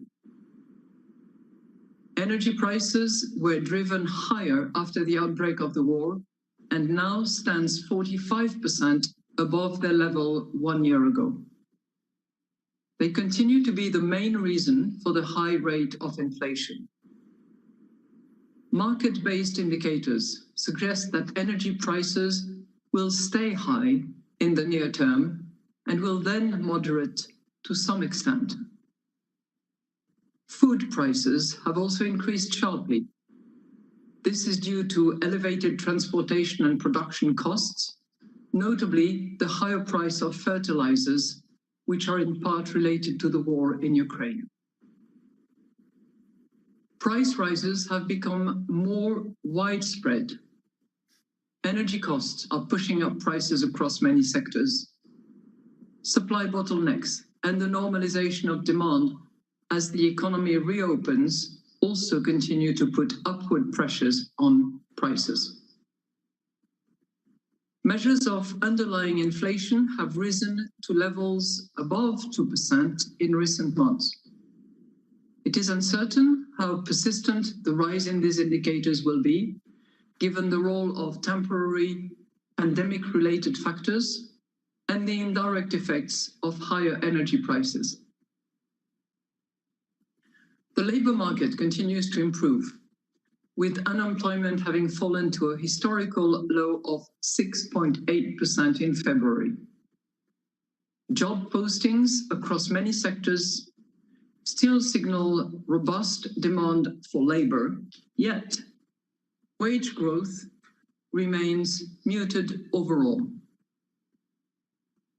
Over time, the return of the economy to full capacity should support faster growth in wages. While various measures of longer-term inflation expectations derived from financial markets and from expert surveys largely stand at around 2%, initial signs of above-target revisions in those measures warrant close monitoring. Looking at the risk assessment now. The downside risks to the growth outlook have increased substantially as a result of the war in Ukraine. While risks relating to the pandemic have declined, the war may have an even stronger effect on economic sentiment and could further worsen supply-side constraints. Persistent high energy costs, together with the loss of confidence, could drag down demand and restrain consumption and investment more than expected. The upside risks surrounding the inflation outlook have also intensified, especially in the near term. The risks to the medium-term inflation outlook include above-target moves in inflation expectations, higher than anticipated wage rises, and a durable worsening of supply-side conditions. However, if demand were to weaken over the medium term, it would lower pressure on prices. Financial markets have been highly volatile since the war began and financial sanctions were imposed. Market interest rates have increased in response to the changing outlook for monetary policy, the macroeconomic environment, and inflation dynamics. Bank funding costs have continued to increase. At the same time, so far there have been no severe strains in money markets, nor liquidity shortages in the euro area banking system. Although remaining at low levels, bank lending rates for firms and households have started to reflect the increase in market interest rates. Lending to households is holding up, especially for house purchases. Lending flows to firms have stabilized. Our most recent bank lending survey reports that credit standards for loans to firms and for housing loans tightened overall in the first quarter of the year, as lenders are becoming more concerned about the risk facing their customers in an uncertain environment. Credit standards are expected to tighten further in the coming months, as banks factor in the adverse economic impact of Russia's aggression towards Ukraine and higher energy prices. In conclusion, summing up, the war in Ukraine is severely affecting the euro area economy and has significantly increased uncertainty. The impact of the war on the economy will depend on how the conflict evolves, on the effect of current sanctions, and on possible further measures. Inflation has increased significantly and will remain high over the coming months, mainly because of the sharp rise in energy costs. We are very attentive to the current uncertainties and are closely monitoring the incoming data in relation to their implications for the medium-term inflation outlook. The calibration of our policies will remain data-dependent and reflect our evolving assessment of the outlook. We stand ready to adjust all of our instruments within our mandate, incorporating flexibility if warranted, to ensure that inflation stabilizes at our 2% target over the medium term. We now stand ready to take your questions. Thank you. Thank you very much, President Lagarde. Christine Lagarde channeling Guy de Gopinath there. These Q&A will be extremely important, and we'll have those headlines. And of course, all the coverage. We have a wonderful digital setup, and I would center around LiveGo is where you on Global Wall Street can follow the Q&A, this important, indeed, maybe most important ECB press conference and Q&A that we've ever had before. I found it fascinating there to see Christine Lagarde echo what we heard from Guy de Gopinath in the last hour, the idea of 2% inflation as a target, and we heard Adam Posen of the Peter Institute really push against that and look for something much higher. Right now, it is an extremely timely moment. Michael McKee speaks to this Fed official, that Fed official, and he will look at the official they listen to with the New York Fed, John Williams. Michael? Thank you very much, and we'd like to welcome President Williams, the president of the New York Fed, to Bloomberg Television and Radio Worldwide. We should also mention you are the vice chairman of the Open Market Committee, so second in command of the group that makes the interest rate decisions. You have to decide what you're going to do and how fast you're going to do it going forward from the data that you have. We just got retail sales numbers. Inflation boosted sales up 0.5%. What's your take on, I know you've looked a little bit at the numbers on this, are we seeing any decline in demand? Well, first of all, it's great to be here in person, Mike. It's nice to be able to do this today. We are seeing, I think, some signs, early signs, that consumers are shifting their purchasing patterns coming out of the pandemic, away from all the purchases of goods of the past 2 years and more to services. I won't respond too much to 1 month of data, but I do think that's a pattern I'm expecting to see continue during the year. And I think it's a very important part of this story is to see consumers, as we get past the pandemic, be able to move back to more normal patterns of spending. So we'll have to watch that data carefully, but that is a trend I am looking to see this year. Well, it's been interesting over the last week or so. A number of your colleagues have seemed more concerned about the pace of inflation and have suggested they're changing their mind about how quickly you should do that. Are you still believing that that you can do this at a measured, slow pace? Well, I don't think we're going to do our policy adjustment at a measured, slow pace for sure. I do think we need, with very high inflation, we need to really focus on bringing inflation down to our 2% longer run goal, and to do that over the next few years. So that is the number one focus. And I say that because the economy is strong. The labor market is basically back to close to where it was before the pandemic, with the unemployment rate around 3.5% and other indicators showing that we have very strong demand for labor. So I do think from a monetary policy point of view, it does make sense for us to move expeditiously towards more normal levels of the federal funds rate, and also to move forward on our balance sheet reduction plans. If there was one phrase that sort of sums up where your colleagues are, it's get to neutral by the end of the year. Would you be on board with that? I do think we need to get back to a more neutral and normal level of the federal funds rate. Whether it's at the end of the year or exactly when that happens will depend on the data. We will continue to be data dependent. But given where the economy is, and especially given where inflation is, we really do need to reverse the policy actions that we put into place back in March of 2020, move that forward, and move the federal funds target to neutral. And again, whether it's by the end of the year or exactly when it happens, I think that that will depend on the path of the economy. But yes, I agree with that. So 50 basis points on May 4th? Well, that's not a decision we made yet, but I do think that... Well, you can make it right now. That's not a decision we made yet, Mike. But I think that's a reasonable option. I think that for us, because federal funds rate is very low, we do need to move policy back to more neutral levels later through this year, and I think that's a very reasonable option. Speaking of neutral, what do you think neutral is these days? You were sort of the guy who invented, along with the late Tom Laubach, the R-star concept measurement, and that's the key indicator for what neutral might be. So I think it's hard to know. I always start any question on the neutral interest rate with it's an uncertain thing. It's something we don't measure directly. We have to infer it from other indicators.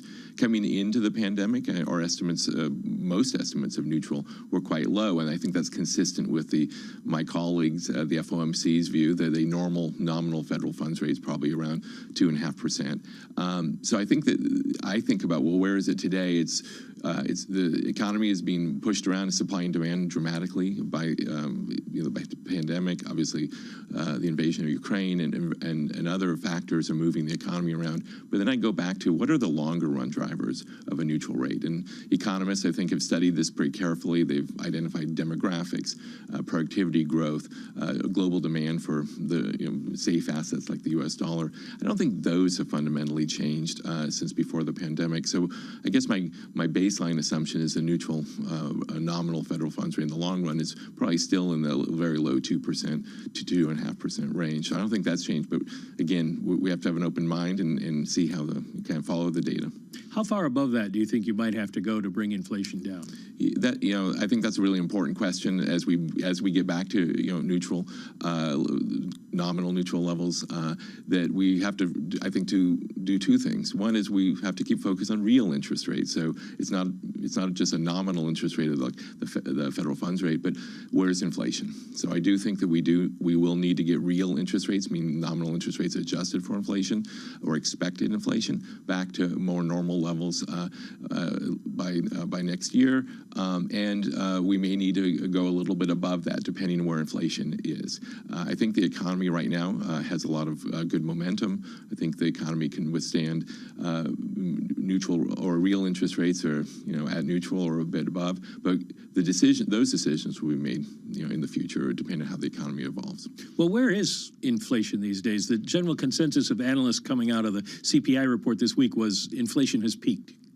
Well, I'm not going to make a prediction about whether inflation has peaked, because clearly food and energy prices have been quite volatile and affected by the situation in Ukraine. So, the oil prices could go back up. They're volatile. So I don't know about peaking. I do think that my view is, with monetary policy, reducing the imbalance between supply and demand in the economy. That's by bringing interest rates back to more normal levels. That's going to bring demand in the economy back to closer to supply, with some of the supply chain issues gradually being resolved, and also this rebalancing between goods and services. I do think that the underlying trend in inflation is probably going to peak soon, hopefully, and start coming down later in this year.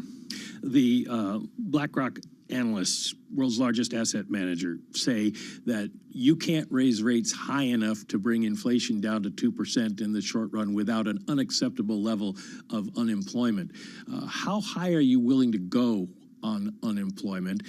They also suggest you may just learn to live with 3% inflation instead of 2%. Well, I'll start with the last part, where I don't agree with that. We have a 2% longer run goal. We've discussed that thoroughly. That is our long run goal, and that's what we're going to stay with. So we're going to get inflation back to 2%. In terms of the unemployment and the risks there, clearly this is a period of great uncertainty.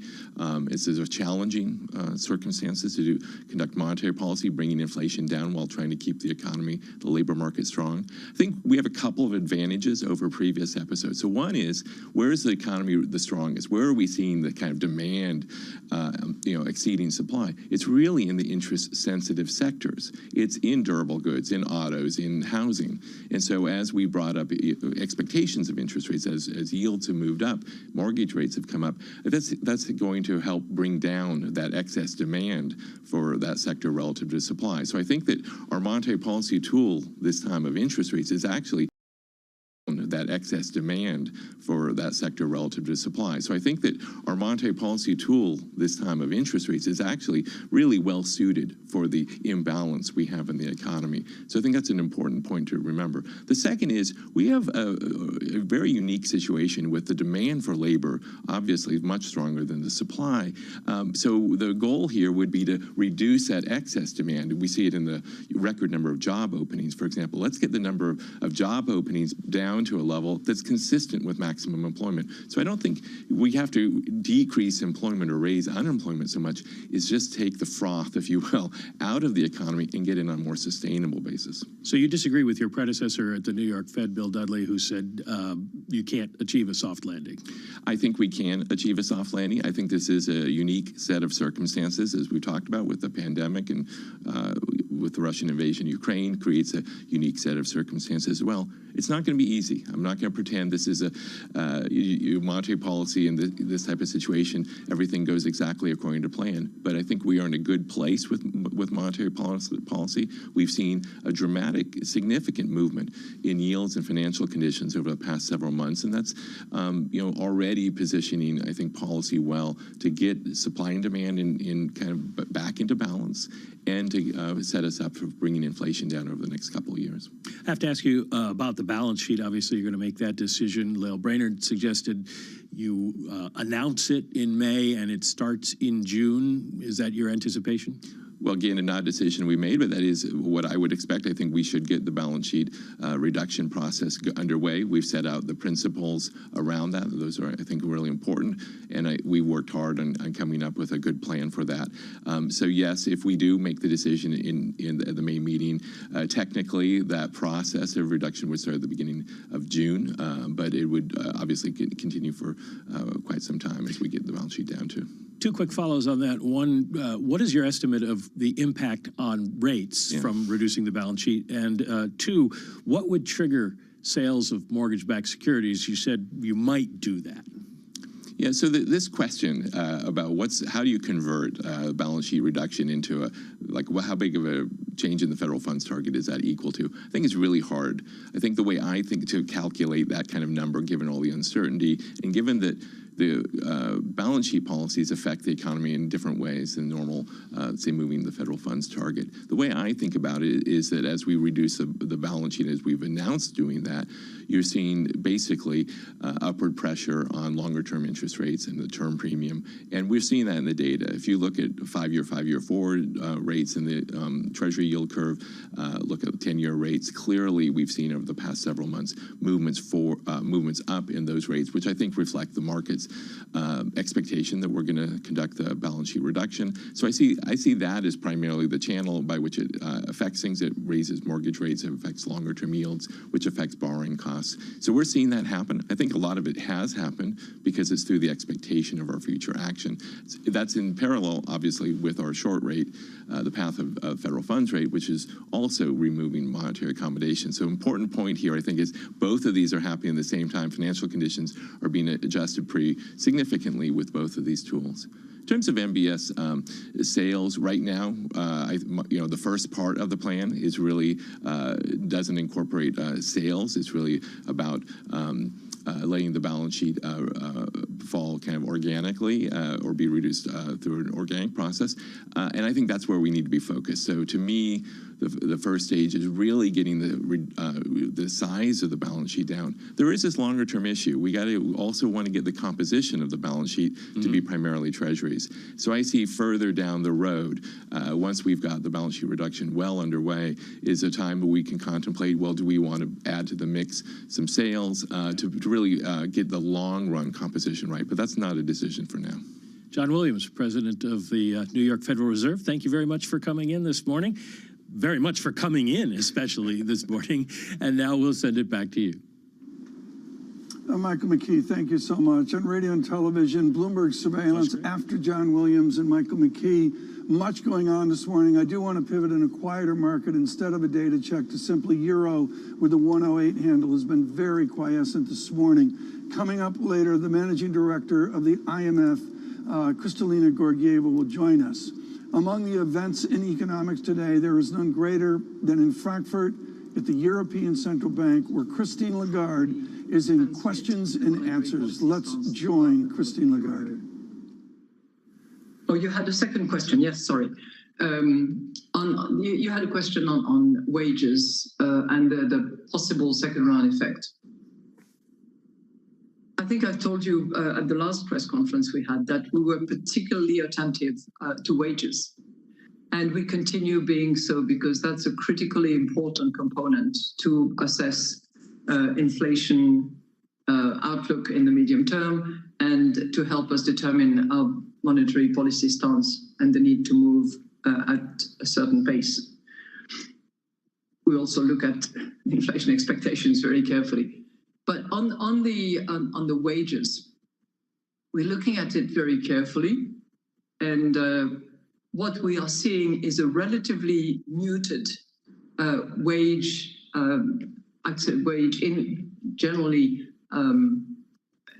increases. If you look at the latest numbers that are available, it's January, and it points to 1.6% increase. Now, this is looking backward, obviously, and we have to be particularly attentive to movements as they develop. And we know that the longer inflation numbers are at the high level where they are, the more likely it is that wages negotiations, salary entry levels, renegotiations of existing agreements will actually take place. So we had a good discussion on those issues at the Governing Council meeting. There are differences between countries. In some countries, it seems that unions or employees and employers are managing to reach agreement, which take into account the risk of redundancy and threat to the economy. In other countries, there are much higher demands for wage increases and wage renegotiations. So we will continue to look at that extremely carefully and be attentive to potential second round effect as a result of that. Thank you, President Lagarde. And the next question is for Alex Weber of Bloomberg News. Alex, please. Good afternoon, President Lagarde.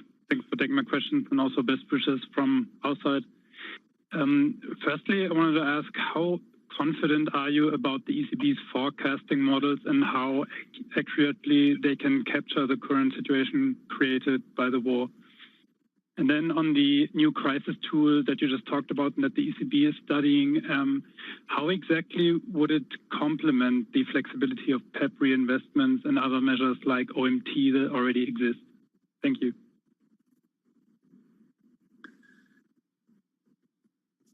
Do we have trust in the work that we do? Yes, we do. Do we get our forecast and our projections perfectly right all the time? No, we don't. And, you know, I spent a few years of my life operating with other forecasters and top-notch projectionists who didn't always get it right either.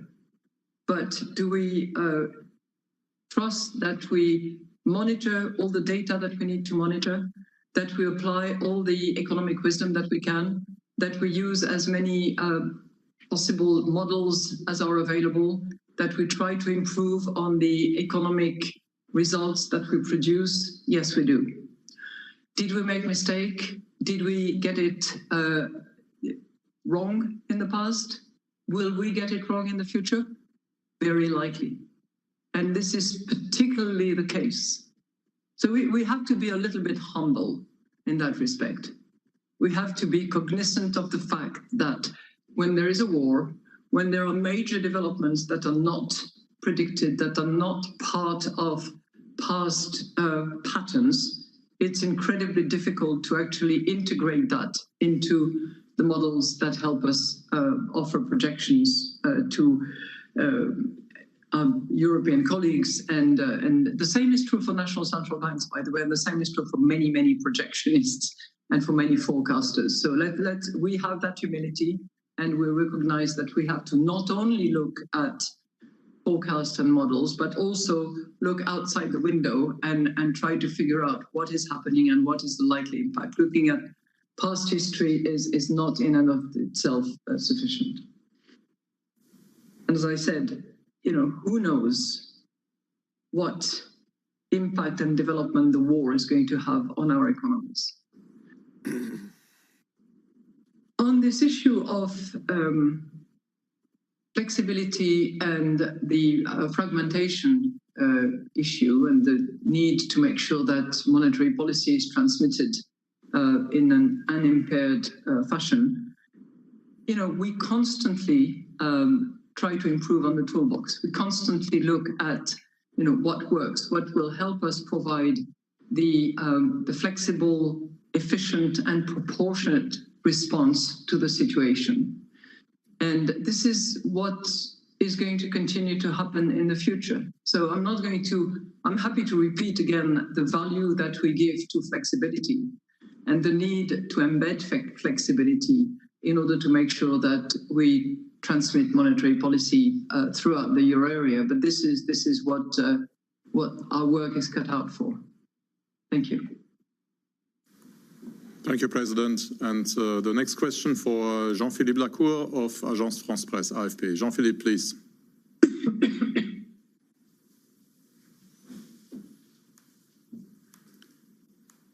Yes, now. Good afternoon, Madame la Présidente, and my wishes of bon rétablissement, we say in our mother tongue. So a follow-up question to now to your answer on the validity of the forecast and that we must remain humble in this exercise. What should we draw, and so what should we conclude about the way then you are going to decide in the next future of the monetary policy regarding this high level of uncertainty we have? And my second question, I hope not to make you lose your voice. In France, we have this presidential election, which is in the final round. And your name, Mrs. Lagarde, is less associated with the next announcement on monetary policy and so on. And with this rumor, which designates you as possible head of a future government, if they are founded or not. What do you respond to that? I lose my voice. Let me deal with the real and the good question that you asked. And this is not me withdrawing the need to be humble in the face of what our projections can offer. But obviously, in deciding, in particular next June, because that's going to be our next projection monetary policy meeting. In June, we are going to look at our projections. And as you will remember, back in March, we had projections that included a baseline and a couple of scenario analysis as well. One was severe, was one adverse. I don't know exactly whether we're going to come up with, a similar exercise with one baseline and two scenarios, whether we're going to have one baseline, one scenario, some sensitivity analysis in particular areas where we believe that we need to pay special attention. Wages is clearly one that comes to mind. Inflation expectations, another one. So we will use that, of course, because it's there, it has to be used, it is informative. But I think when I referred to humility, I meant we cannot be exclusively and only riveted to the projections produced by our models. We also have to look at actual data.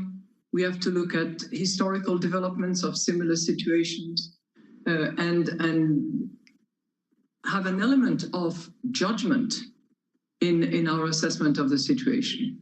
But what we see at the moment is certainly reinforcing our determination that in the medium term, our outlook for inflation is at around 2%.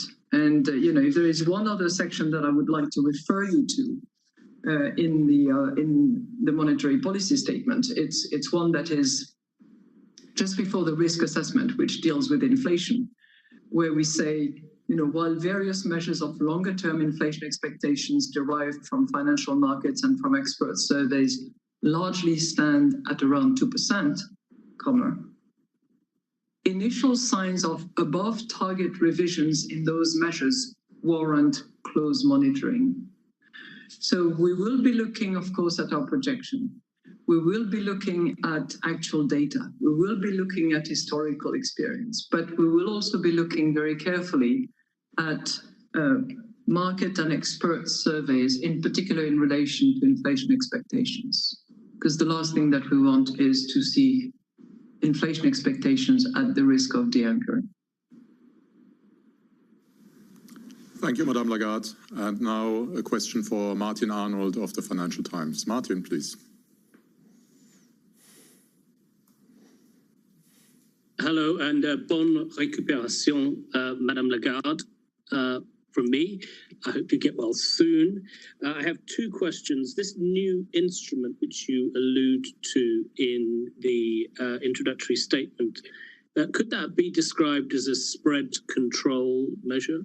And the second question is, given that you have said the upside risks on inflation are intensifying, why has the Governing Council not accelerated its plans for ending net asset purchases and opening the door to the first interest rate rise? Thank you. Well, thank you very much, and thank you for your good wishes. De bonne récupération. I did not announce any kind of new instrument. I did refer very specifically to the last sentence of our conclusion, which says incorporating flexibility if warranted.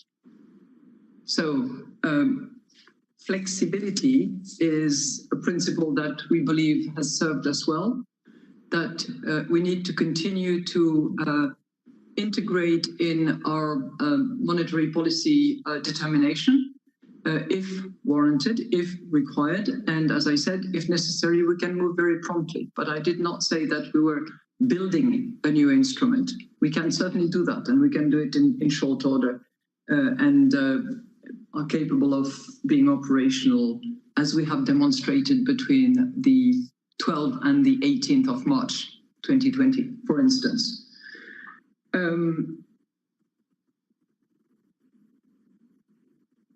You asked me about the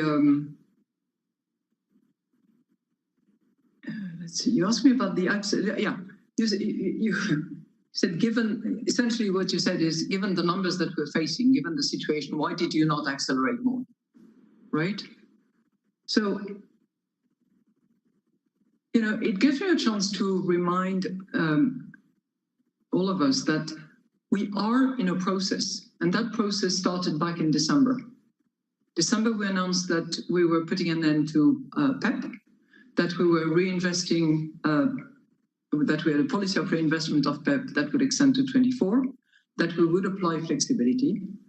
In February, I communicated that we were going to accelerate a bit, and March certainly was a strong signal of what we were considering in terms of terminating our net asset purchases under the APP. And I think that we are being a little bit more specific now in terms of what we see and the likelihood of this happening in Q3 at any point in time.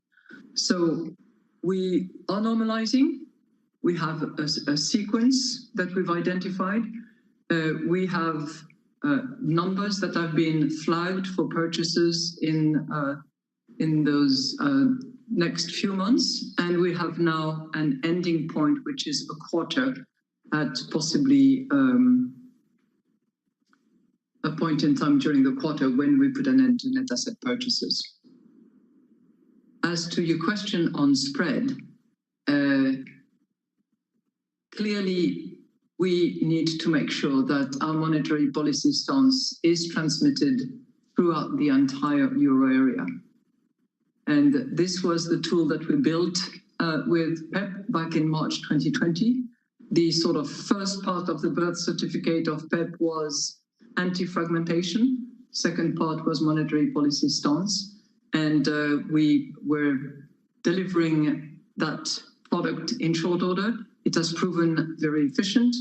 And I think it is, you know, learning from this and recognizing that flexibility is important, that we will continue to deliver our monetary policy going forward.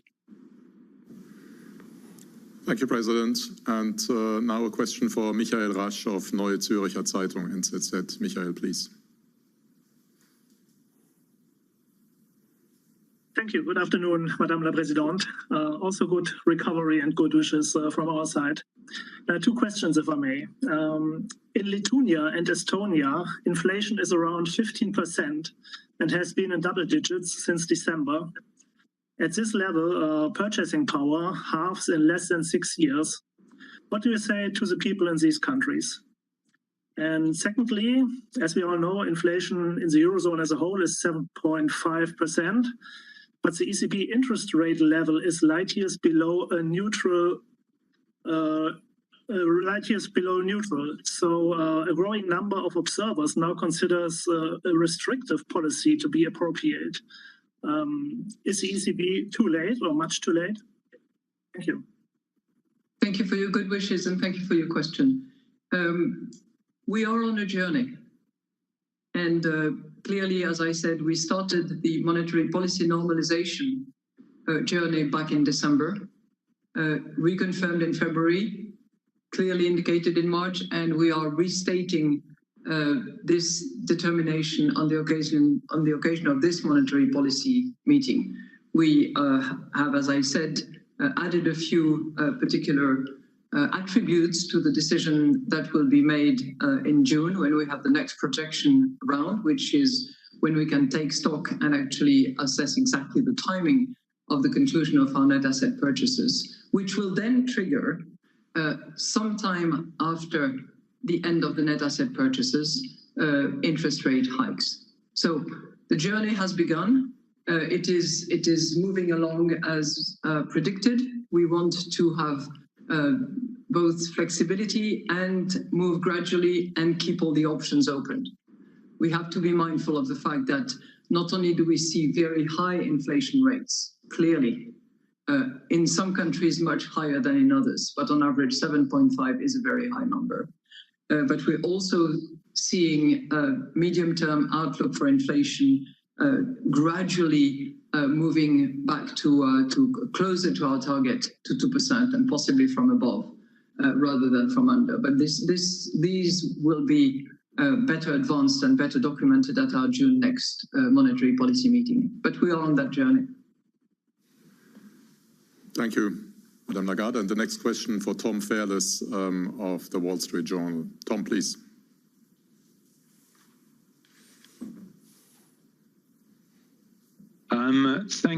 Thanks very much for taking my question. Just put my camera down.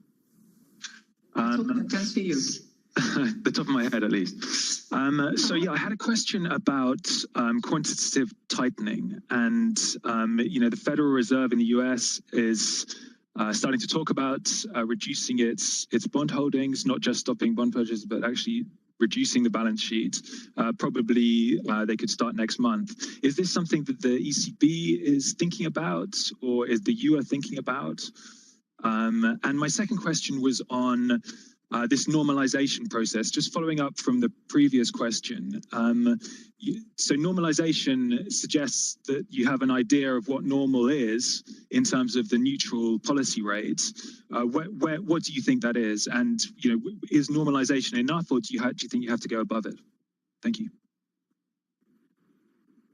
Well, thank you so much. First of all, you gave me a chance to actually yet again clarify that what is happening in the economy of the euro area is very different from what is happening in the economy of the United States.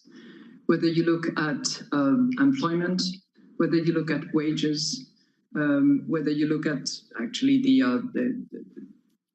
general attributes and instruments of the monetary policy at the moment in the United States, our economies do not compare. And if anything, I believe that this is likely to be accentuated by the fact that the euro area is probably going to be more exposed and will suffer more consequences as a result of the war by Russia against Ukraine. The United States will not bear as much the brunt of the consequences from an economic point of view, I would suspect.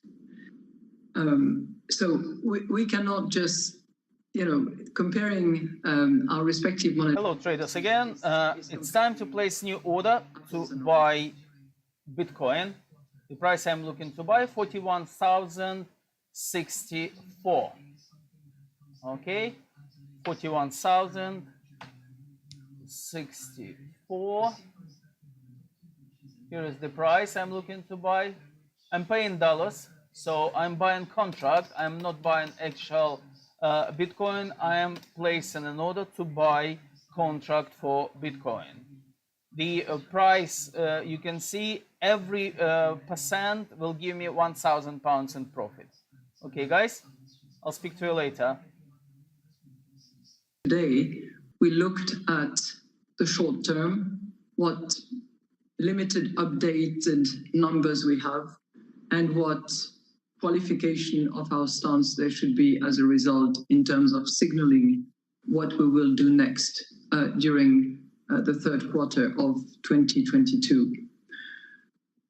Quantitative tightening is something that comes clearly at a later stage in that journey, and we are not there yet. The sequence that we have adopted, which is embedded in our strategy, which is very familiar to you, is net asset purchases have to conclude first before we decide on whether we hike interest rates and by how much, and then we will look at balance sheets. But for the moment, we're more thinking about the reinvestment policies that we have agreed both in relation to the APP and the PEP portfolios.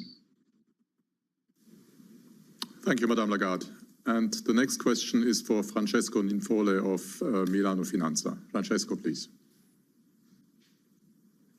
Thank you. Good afternoon. Best wishes. President Lagarde, do you think that the additional flexibility or the new tool should be launched before the end of asset purchases to avoid fragmentation? And secondly, could you explain how and through which channels ending asset purchases in the third quarter will help to reduce inflation, which is driven by energy and without second-round effects on wages and expectations until now, and how normalization will help achieve ECB's mandate in the medium term, given the ECB's projections show inflation at 1.9% in 2024, but at 1.6% in the adverse scenario. It seems that in some way the ECB's target is still below but close to 2%, and that the ECB has a short-term orientation on inflation more than a medium-term one. Could you clarify that? Thank you. Well, thank you very much. In relation to flexibility, I think I've been very clear to indicate that we believe that flexibility is helpful. We have seen it being very operative back 2 years ago. It is now specifically mentioned as something that will be incorporated if warranted.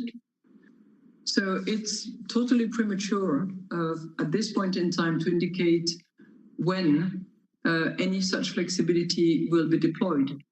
The purpose of the flexibility is to make sure that monetary policy is properly transmitted throughout the whole of the euro area. So if and when it becomes necessary, we will know what to do. As I said, if necessary and promptly, and it will be operational. On your other question, do we believe that ending net asset purchases will reduce the price of oil? No. Who would, in their right mind, think so? But it is also obviously the case that we have to be attentive to the inflation shock, to the impact that it has on wages, to the consequences that it could have on inflation expectations. And for all these reasons, we believe that in sequence, it is necessary, given the financing conditions, by the way, as well, that it is necessary that we put an end to net asset purchases. This is a very high probability, let's put it that way, because we have not decided it as specifically as that, but the wording of our second paragraph in our monetary policy statement is sufficiently clear to indicate that at this point in time, we believe that there is a very high probability that it will happen and that it could happen any time during the third quarter. And it is for those reasons that we believe that it is our duty in order to ensure that inflation stabilizes at 2%. And, based on the scenarios of last March, you're right that in 2024, which is not necessarily the medium term, but the end of our projection, it moves between around 2 and a little below 2%. But I think that our forward guidance will be determining and helping us determine at the June projection meeting if we decide to terminate net asset purchases, what exactly will be the policy going forward in terms of rates. Thank you, Madame Lagarde. And the last question goes to Les Commons of Market News International. Afterwards, all the questions are exhausted I have on my list. So Les, please, over to you. Thank you very much indeed. And President Lagarde, best regards and best wishes to you from this side of the channel as well. A couple of quick questions. The first one, again, going back to the fragmentation arguments and the fragmentation questions. We again say that you again said in the statement today with the PEP being related and tied into the pandemic as to how the flexibility is very much tied into the pandemic, the flexibility of it. How does the ECB policymakers decide, can you split out where the pandemic is the effects or other incidents is the effect? Where is the war the main cause for the inflation concern perhaps, or where perhaps is the pandemic? So where is the dividing line? How do you strip out the two differences to use the flexibility for the PEP there? And the second one focuses on the euro, again sitting not far above 5-year lows. Certainly a few governing council members have expressed concern over the level of the euro in recent weeks. How great a concern is the level of the euro for the governing council, particularly regarding imported inflation, and what are the easiest things to do to address it? Thank you. Well, thank you very much.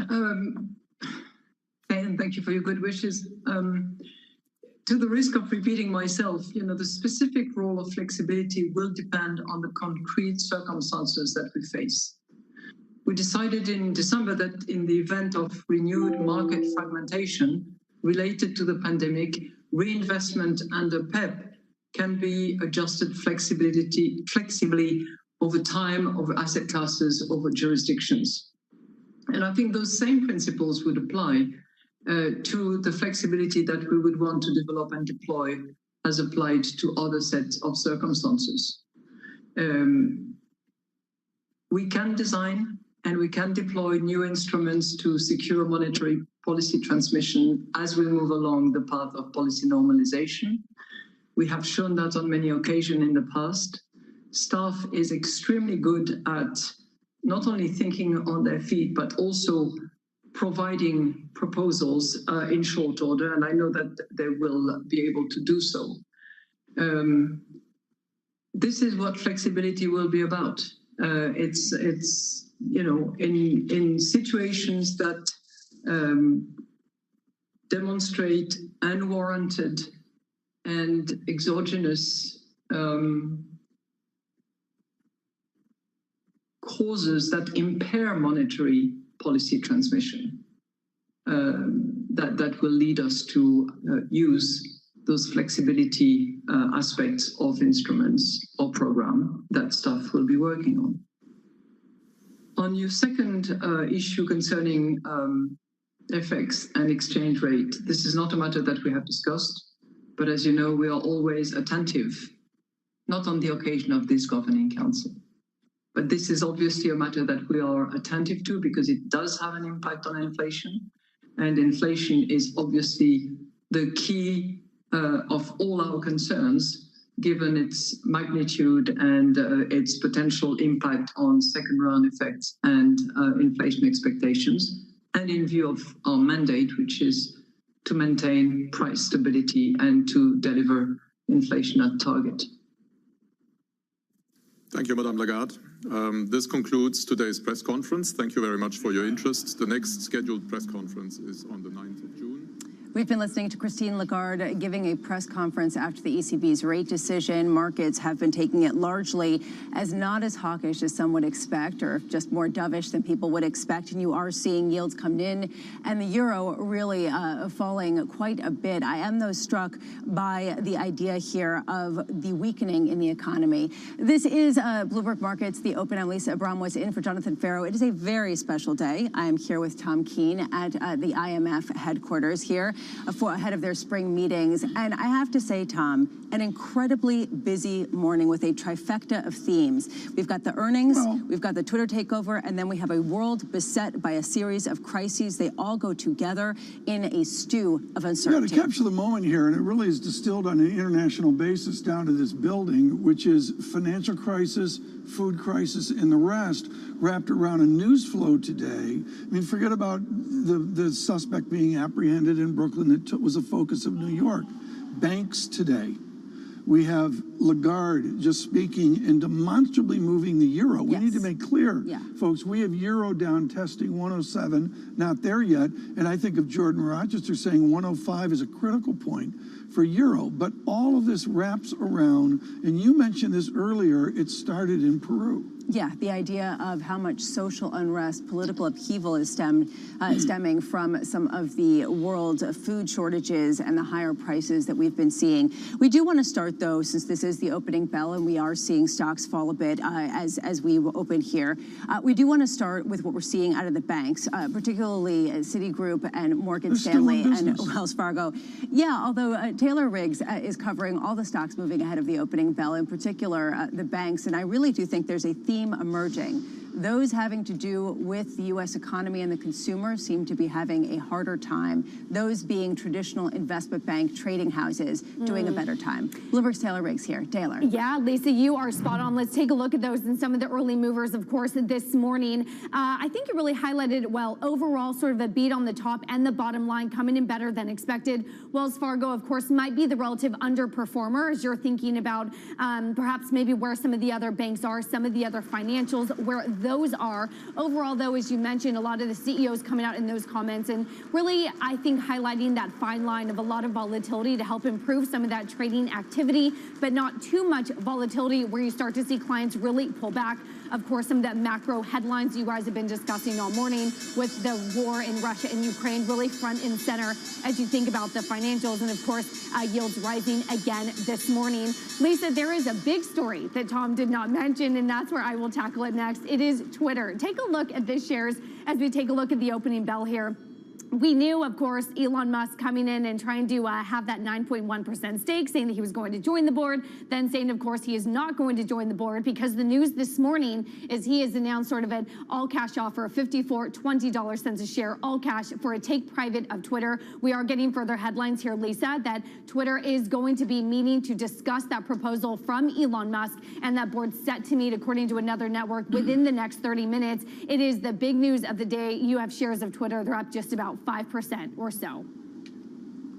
Taylor Riggs, thank you so much for that. What do you think? Elon Musk taking over Twitter, honestly, Tom, I think about them taking it private. What he's hoping to do to fix it is subscription. It's just what he's going to do. This guy has a history of success of doing this. I can't emphasize enough, whatever you think of the economics and physics major from Pennsylvania, the fact is whatever he touches, Tesla, it's going to fail. Yeah. Tesla's going to, PayPal, that's a joke. I mean, it's a joke. And so who am I to say, or anybody else to say, that he can't do pixie dust 3 times with Twitter? Well, let's see what happens. They are going to meet. This is a $43 billion bid. We can analyze the $54.20 price tag. I'm sure that many have numbers of interpretations of it. Wedbush Dan Ives was weighing in on this, writing, quote, "The soap opera will end with Musk owning Twitter after this aggressive, hostile takeover of the company. Get out the popcorn as we expect many twists and turns in the weeks ahead." He nailed it. We have the popcorn out. We see the bid right now. Dan joining us now. Dan, where would you see this offer going? I mean, how much do we end up with something that resembles the bid at hand with an acceptance from the board? Yeah, I mean, I think the board will come out with the standard cookie cutter. They've seen the bid, they'll evaluate it. They don't think that it ultimately values Twitter to where it should be. And that's where this becomes a classic corporate raider hostile bid, because ultimately their back's going to be against the wall. I mean, the Twitter board, they'll be eating lawsuits with breakfast if they don't seriously look at this. We believe ultimately accept it in some form, and then they're going to be forced into a strategic process. So ultimately, one way or another, Twitter, the way it stands today, I think this really puts the end in that story. Dan, you've been prescient on all tech. Is Twitter going to be within the big tech sphere as it heads toward private ownership, if that is where it's headed? Or is it going to fall off the map as an esoteric side project of a billionaire looking for influence? Yeah, look, that will obviously be the worry here. But look, if Musk, as well as potential with partners, ultimately goes down the $40 billion bid, he's not doing it for just a project. I mean, this, as Tom talked about, I mean, from PayPal to SpaceX to Tesla, I mean, he's had the golden touch. And that's why for investors that have been so frustrated with Twitter, in terms of monetization, advertising, and really in the right-hand lane, going 45 miles an hour, other platforms, Instagram, TikTok, and passing on the left lane at 90 miles an hour, That's the frustration. And I think, look, this soap opera, it turned into a Game of Thrones where I believe Musk ends up owning Twitter. Yeah, but we weren't worried about the price-to-sales ratio of King's Landing in the 4th season of Game of Thrones. Dan Ives, help me with the core ratio here. The income statement's a mystery. The Tesla accounting, frankly, is a mystery. Are you going to analyze Twitter straight on a price-to-sales ratio analysis? I think then there needs to be a combo, because you got to assume there's significant cost cuts as the bankers and, as well as the due diligence when they come in. They could break up the platform strategically as a private company. I think that's where they could really go through the makeover. You could buy some other social media company, combine with it, and then maybe a few years later send that by. Look, Twitter is a flagship social media platform. I don't think that goes into oblivion here. Dan, you are expert on the culture of these companies that has led to this massive free cash flow. Why are the other companies running from Twitter as Mr. Musk embraces it? Look, I mean, clearly the freedom of speech issue is really what brought him to Twitter, but there's a monetization story as well. I think many view Twitter as a platform that really couldn't be rescued. Obviously new management team, but Dorsey in the background. And I think, look, Musk, he's been able to see gold when others see copper. And I think that's really what's happening here. Now, look, the street will debate if it happens, at what price, what's the regulatory. There's going to be a handful of twists and turns ahead. But this is a formal bid. And, obviously Musk being a corporate raider of Twitter wasn't something on the crystal ball going in 2022. I got to say, Dan, I'm looking at the shares right now, $47.40, well below that 54.20 bid that we heard from Elon Musk. Do you think that people are underappreciating the likelihood that this will go through at levels that it currently is at? Yeah, I think, and I can tell you from talking to investors, the street will, there's concerns about the financing. So that's one. Two, given it's Musk and the 420 tweet and whatever, it's like, okay, is this just another sort of sideshow project? And then three, I think there's ones that they'll be worried about regulatory and other sort of hurdles here. But Lisa, it goes back to, like, as we've seen over the last week and a half, like, this is a serious bid. It's formal. He has advisors. This is not just some project. And I think the street will be more and more convinced of this. And remember, now they're going to search the globe looking for any other bidders, because ultimately they don't want to come to the boardroom asking to us. For a Twitter board situation, I mean, this is kind of their worst nightmare. So right now, you're speaking to one of the preeminent experts of tech. I mean, Dan Ives, you have come out again and again as a bull, and rightly so, on so many of these names. We have seen tech flat on its back over the past couple of months, and we're seeing a lot of underestimation. How much do you take a look at Twitter and say that it is part of that story and is undervalued at this point versus something that really does need a complete overhaul in order to really deliver the profits necessary? Yeah, I think it's definitely more of an overhaul, in terms of from a platform perspective. Social media has changed dramatically. We've seen it with Facebook. I forgot that Meta. And, we see the Apple iOS changes have been the gut punch, which is really the change in social media. It's an arms race. And that's why Twitter is in need, I think, of a clear overhaul. But, this is really getting into a tight wire app in social media in terms of the monetization versus the advertising. And Musk looks at this. This was a now or never. This was the time, especially with Dorsey in the background. And now this is a good old 1980s style hostile takeover with Musk leading the way. Right. Dan, one of the great features of securities analysis is none of you are on speaking terms. I'm sure you haven't talked to Jim Suva over at Citigroup. He comes out and says, look at the share buyback. He's on the edge of Ives here. Do you have to see, with the enthusiasm of Jim Suva at Citigroup and frankly others for use of cash at Apple, do you suggest you've got to move up your price target on Apple this morning? Look, I mean, I believe as we go into earnings on the 28th, that's going to be a catalyst from a buyback. I think the demand story continues to be underestimated. And Tom, I talk about base case 200, but I believe bull case is 225. And I think Apple gives us what we want on the 28th. And right now, the haters are hating across the board on tech. They hate Apple, and we believe that's going to be a positive catalyst.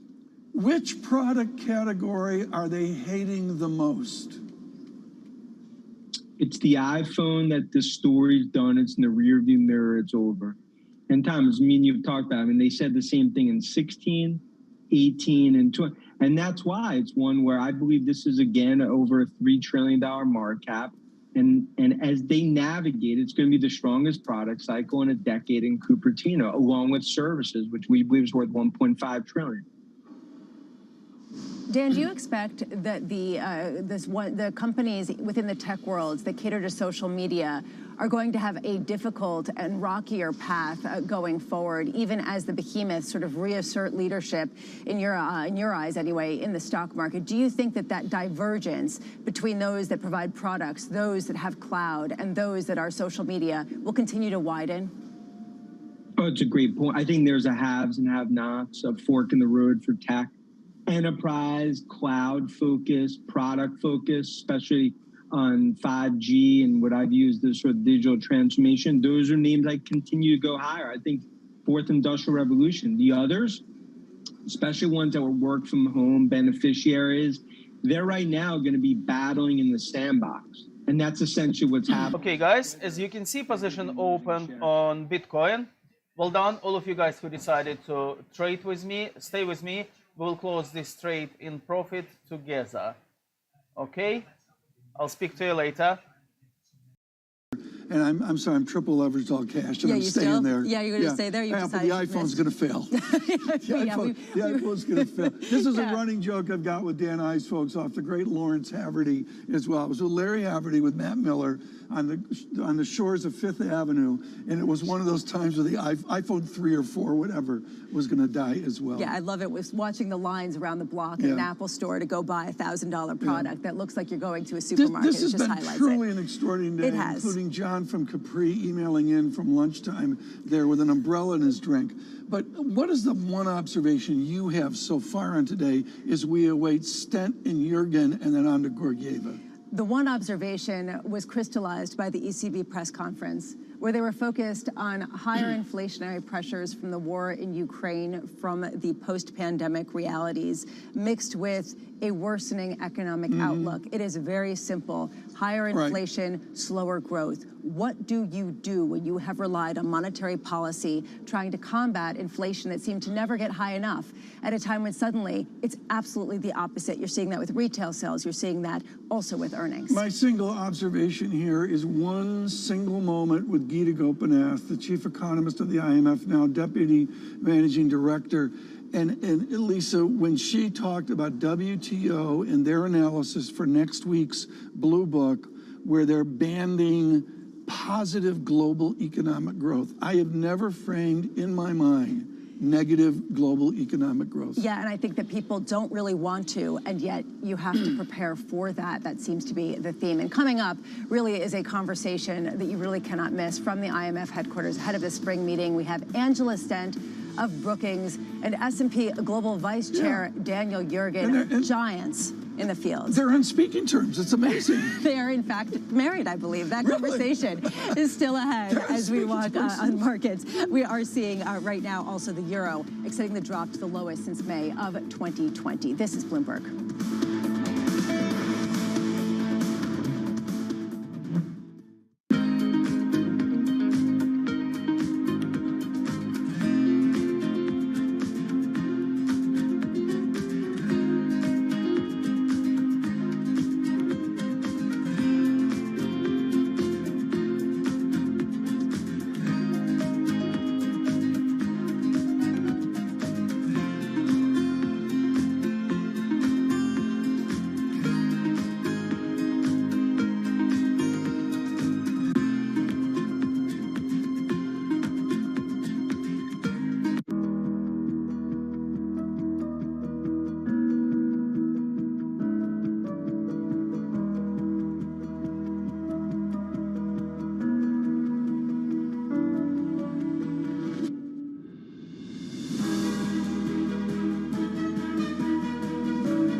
It's almost the end of the year, but Bali is still quiet and empty. I am here in Kuta Legian, one of the main walking streets here that is used to be a tourist spot for beach, dining, shopping, but many shops here are still closed. Most of the outlets are either for rent or for sale as they have run out of business.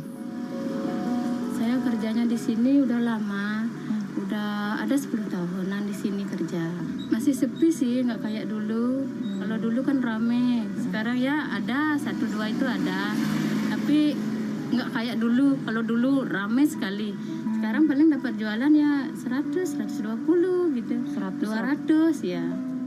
Kalau dulu sih ya nyampe dah 1 juta, 1,5 itu nyampe dapat jualan. Bisa sampai 2 juta dulu. Sekarang nggak pernah lagi dapat segitu. Sama aja. Belum ada turis ke Bali. Masih ya domestik aja. While Bali has reopened its borders for foreign tourists since October, they're still not coming in. Many international airlines are yet to reinstate their direct flight to the island. Balinese people here really hope they can see more people from Australia, China, and Europe to come visit next year.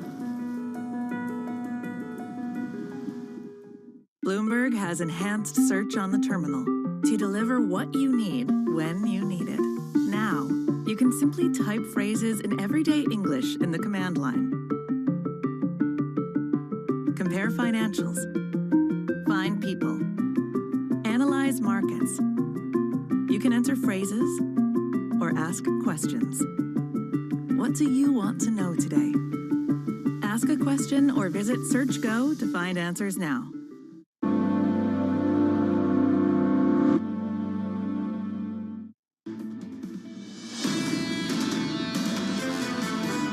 That's a reasonable option. I think that for us, because federal funds rate is very low, we do need to move policy back to more neutral levels later this through this year. My baseline assumption is a neutral nominal federal funds rate in the long run is probably still in the very low 2% to 2.5% range. I don't think that's changed, but again, we have to have an open mind and see how follow the data.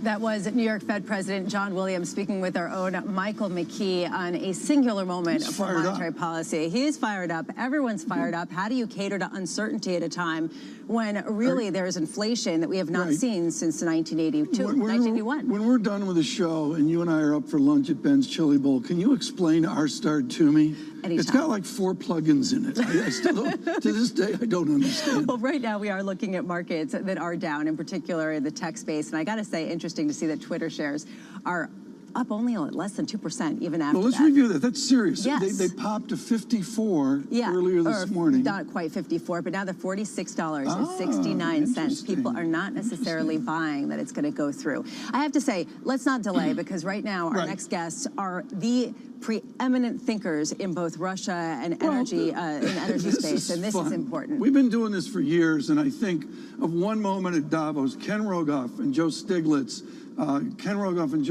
at Davos a couple years ago, but they weren't married. This is wonderful in international relations. We think. To have with us Angela Sten, and she's brought along Daniel Yergin this morning, with true expertise on Russia and our shattered commanding heights. Wonderful to have both of you here. I want to begin simply with, I did a survey last night. I called up the New York Times and I said, okay, I try to read every wedding announcement. The record for number of academic citations in a wedding announcement was a few years ago when you two got married. You were at the Times of London, right? No, I was actually while I was doing my PhD, I was a correspondent for the Times Higher Education Supplement. And what were you a bum in the subways of London or something? Yeah, I was floating around as a graduate. Floating around as a graduate. How did you two meet? I mean, we met in a class on French history at Cambridge University. She allegedly ran out of ink, and I gallantly produced a pen. Are you serious? It's in the Smithsonian now, and he's written every book on it. Let's get to this. And Angela, I want to start with you, and I've got a quote that's ugly. So we're in our studios in New York, and Bloomberg Surveillance is always trying to be smart and be immediate. And I look down at my screen of 10, 15 monitors, whatever it is, and there is Vladimir Putin in the far east of Russia doing a junket, first time really after the beginning of this war. Associated Press did a translation of his comments clearly for the Russian consumption.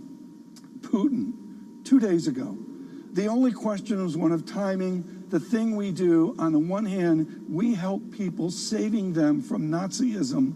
On the other hand, we take measures to ensure Russia's own security. He reaffirms this concept of Nazism in Kristina Georgieva's Eastern Europe. Where did that come from? Well, this is a way of dehumanizing, you know, the Ukrainians, right? The great moment in Russian history that Putin keeps talking about is the victory in World War II, where the Soviet Union defeated the Nazis. So if you say that the Ukrainians are Nazis, and they're committing genocide against Russians, which is what he's also said, then in a sense you tell these young recruits on the field to go out and kill these Nazis. And even those Russian soldiers are confused, but it's the dehumanization and the demonization of the Ukrainians. Angela, do you think that within Russia there is a realization of what has been given up for the stability that Vladimir Putin has represented over the past number of decades? I don't think the Russian population fully understand that yet. I mean, they can see things are disappearing from their shelves. It's hard to access ATMs. They're getting poorer. But they're being fed all these lies. They're being told that they're defeating Nazism and that if they don't do that, Russia itself will be invaded. So I think we have a reckoning to come, but I don't think we're there yet. And Dan Yergin, with your expertise on the energy markets, they are being kept afloat from some of these oil and gas receipts. And we have seen that Vladimir Putin today came out and said it is going to be very difficult for the world to move away and Europe to move away from their gas. Do you see a different story? Well, to some degree. I mean, they're right now, this year at this price, they're going to earn about $250 billion from European purchases of oil and gas. I think we're going to start to see sanctions. I think the last 2 weeks have really changed in terms of what people have seen as the Russian troops have withdrawn, as the war draws closer in the Donbass intensity. And so I think we're seeing the self-sanctioning, and I think it'll be progressive sanctioning that will cut back on energy. Oil will be easier, particularly crude oil will be easier to cut back on than gas. That is his strongest point right now. But I think you're going to start to see that too. The pressure just will mount. Are the commanding heights shattered? Well, I think in a sense what we've seen is a return to government control. But I think the sense of a global economy, an integrated global economy that Russia was part of, that's finished. I mean, Russia's going to end up a dependency of China. That's what it will be economically. If the integrated global economy is shattered or ending or nuanced into something new, the great fear, and I would suggest the great fear in this building, is what I would call blockism, B-L-O-C, blockism, of a regionalization of our trade. Is that where we're heading? Yeah, I think I've used the phrase a fragmented globalization, but I think blockism is a fair way to describe it too, that this 30-year period that we've been in of a world economy connected and people generally benefiting from it in economic growth is really under great pressure right now. Angela, there's an issue of what this will do to bring the war to an end, right? Of basically pressuring Russia and Russia's isolation, and whether that actually will allow Ukraine to survive to some degree. What's your view on that? Well, Putin is in no mood at the moment to bring the war to an end. Now the Russians are regrouping. They want to at least take the Donbass, since they failed, of course, to take Kiev. So right now the sanctions don't seem to be driving Putin to do that. I really think the only solution is for the U.S. and its allies to keep arming the Ukrainians and to enable the Ukrainians to push back against the Russians, so that the Russians really can't declare victory. But Putin's not going to accept that yet. How long do you think it will take for people to really move away, Europe in particular, from importing gas from Russia, to truly isolate Russia to the degree that many people are expecting? Yeah, I think you should take that, but I think it'll take a long time. You know, I think we'll see crude oil first. I think that the pressures definitely will grow and the restrictions. I think you can start chipping away at the gas, and I think people are saying, well, maybe it'll start with not taking Russian LNG, for instance, into Europe. And I think 2-3 years. I mean, what the Germans have to do is build those receiving stations for LNG and over the next 2 or 3 years. But I think it could actually come sooner, depending what horrors come out of Ukraine, and the pressures will be so great. Angela, one final question to you. There is a primal scream for the cliche of a Marshall Plan. How do you envision a Marshall Plan of the allies to Ukraine? Well, it's going to be incredibly costly, but obviously they are going to have to pay. And for Yellen the mentioned this yesterday. She says magnitude is the issue. We're thinking in billions instead of trillions. Do we bankrupt ourselves? You be quiet. Do we bankrupt ourselves? Well, we have all of these Russian assets that we've impounded. We use those also partly to pay for it. We force the Russians to some extent. Yeah, that's what I think. We'll do, use the Russian assets, and we'll use those Russian yachts as long as you can find buyers for those yachts. Well, that's a key question. Yeah. I mean, can you, if you're talking about what? Brokers. Where are the $700 million for Vladimir Putin's yacht. You want to buy some for your honeymoon, your third honeymoon? This has been wonderful. We hope we can do this Please, again. and for longer. I took months of negotiations. And between us. Who has the next book coming up? At the moment, we're still both so engaged in we're living our current books every day. Every day. Angela and Dan Jurgen, thank you so much. The next year, a book of mine of a couple years ago, and I can't say enough about Putin's world. I just can't say enough about the immediacy. Two giants in the world, and truly wonderful insights. Thank you so much for being with us, and we hope that you do join us again. I do wonder if that's a likelihood that we could see actually Europe move away from oil and gas from Russia over the next 2 to 3 years, and what that means in terms of the other areas that you're going to rely on, how that really fits into the whole. I don't see, as Dr. Jurgen mentioned, it's doable if you do this, do this, do this, and the timeline of do this, do this, do this needs to be reacquainted with what we saw after World War II and other moments. Let's go, let's go, let's go. It hasn't happened. With a whole lot of money behind it, as you mentioned correctly. We are also looking at the consequences of that, and right now in markets you are seeing they are softer, with the NASDAQ down 0.7% and the NASDAQ down 0.3%, really stemming from some of the weakness that you're seeing, not only in retail sales, right? You know, it was really quite negative when you look at it on an inflation-adjusted basis, but also the comments out of Christine Lagarde were stark with respect to the economic ramifications should there be harsher oil and gas sanctions, and frankly, as a result of faster inflation, and yet not necessarily seeing the growth. What a busy morning.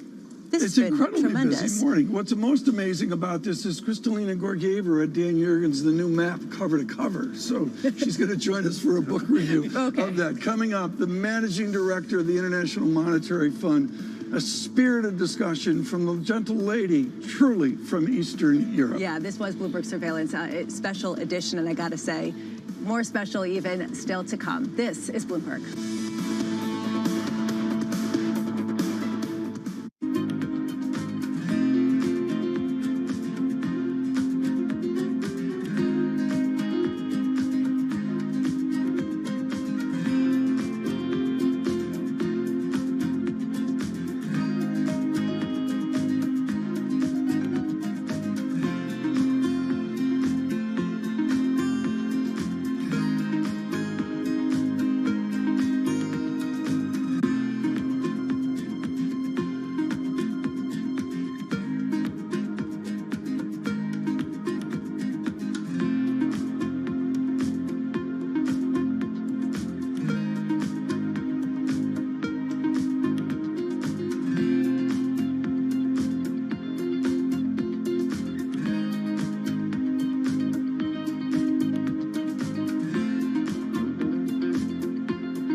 When you think of cutting-edge technology at sea, you might be thinking of stuff like this.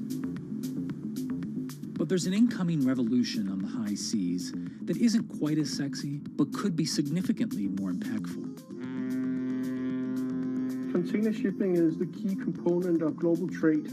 About 80 or 90% of all the world's goods are transported at sea at some point.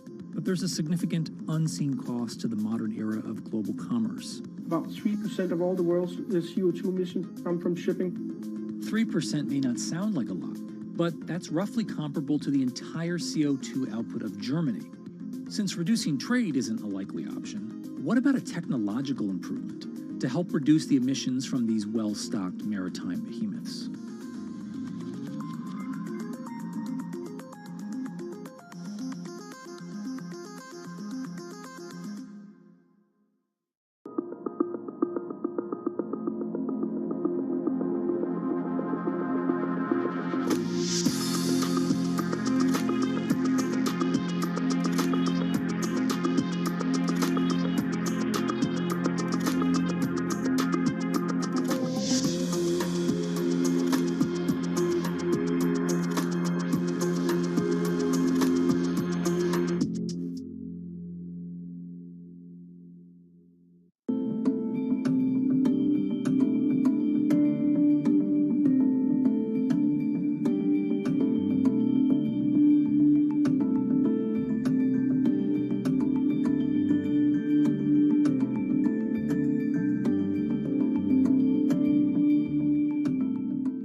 Pepsi's Number Fever campaign in the Philippines has probably gone down in history as one of the biggest marketing disasters in history, mainly because of a human error that led Pepsi to print more winning caps than they planned. The resulting chaos caused riots, civil unrest, and even deaths.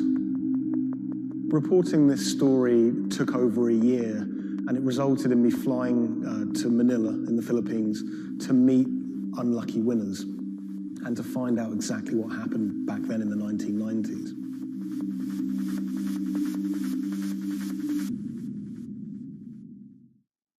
My name is Jeff Maish. I'm a journalist based in Los Angeles. I wrote the story for Bloomberg Businessweek about Pepsi's Number Fever campaign. The Philippines is a really interesting country. It's made up of thousands of islands.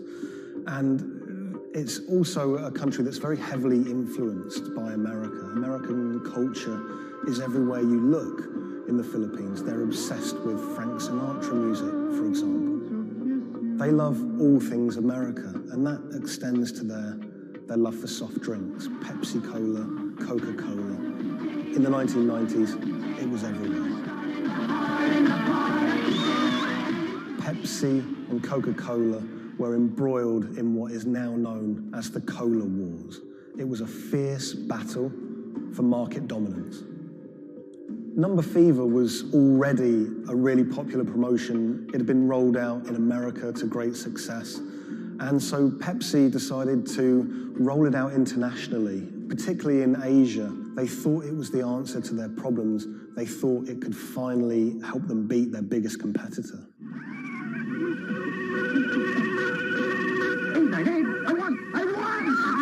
Look for the winning number in sari-sari stores every day, also on TV, radio, newspapers. You could be a millionaire. $1 million pesos, or $68,000, doesn't sound like a lot now, but in 1992, that was a phenomenal amount of money. You've got to remember that in the Philippines at the time, the average monthly income was about $100, so $1 million pesos was wealth beyond anyone's wildest imaginations. Number Fever caught fire in the Philippines. Kids were saving up their pocket money to buy a bottle of Pepsi. Parents were squirreling away all of the bottle caps in bags. You would walk down the street and people were going through trash trying to find discarded bottle caps. It was a national phenomenon. Pepsi boasted that half the population of the Philippines was playing it. Number Fever boosted Pepsi's sales every month from $10 million to $14 million. It had a huge impact on Pepsi's bottom line. Number Fever quickly became number hysteria. Maids were being jailed for stealing their employer's winning bottle caps. There was even some murders over winning bottle caps. People were fighting in the streets over these caps. There were signs that there were going to be problems with Number Fever very early. Pepsi had rolled out the competition in Chile, and a garbled fax had caused some kind of problem with the winning number. They'd announced the wrong one in Chile, causing riots. there were signs that there could be big problems ahead if they didn't keep their eye on the ball. So in 1992, Pepsi decided to extend the campaign in the Philippines, and they announced that the competition would go on for a few more weeks. One night, on the television news, they announced the latest winning number, 349. The problem was, 349 had already been allocated as a non-winning number in earlier campaigns. So there were literally hundreds of thousands of bottle caps with 349 just floating around the Philippines.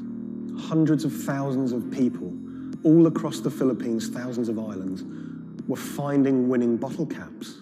349, 349. Some people had 10 lucky 349 bottle caps. People were dancing in the street, celebrating. They thought their problems were over. They were millionaires.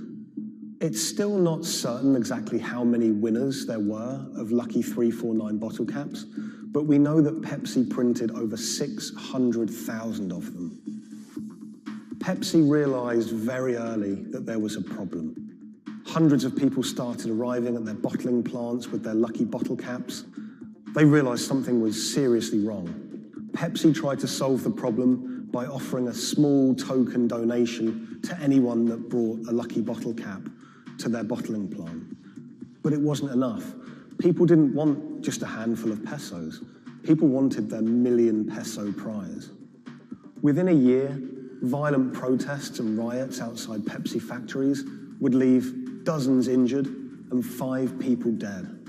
At one Pepsi factory in the Philippines, a grenade was thrown through the window. It killed 3 Pepsi employees. Anacita Rosario was a school teacher living near Manila in the Philippines. She was one of the tragic victims of this whole thing. She was walking to a nearby store to buy some rice one day when a Molotov cocktail was thrown at a Pepsi truck in a violent protest. It bounced under the truck and exploded. It killed her and an innocent bystander who was just a child and injured many others. When I was in the Philippines, I tracked down Anacita's daughter, Cindy, and her husband, Raul. It was clear to me that they were still very upset by the whole thing. You know, a family had been ripped apart by this competition. And Raul told me that he'd never remarried. He'd told me that he'd gone to meet Pepsi executives after his wife was killed. And he was angry. He said to them, you know, this wouldn't have happened if it wasn't for you, if it wasn't for number fever. The biggest revelation from my reporting was rumors that Pepsi was somehow involved in bombing their own trucks. I found a newspaper report with a headline that said, Pepsi goons bomb their own trucks. And when I visited the MBI, the police department in the Philippines, they presented me with documents and interviews with people who claimed that Pepsi had paid them to cause riots and to cause trouble outside their plants in order to destabilize the situation and to frame the owners of the coalitions that were fighting them, to try and curry favor. I just thought that was so shocking. And of course, Pepsi denied it, but how bizarre that a company would be accused of bombing their own trucks.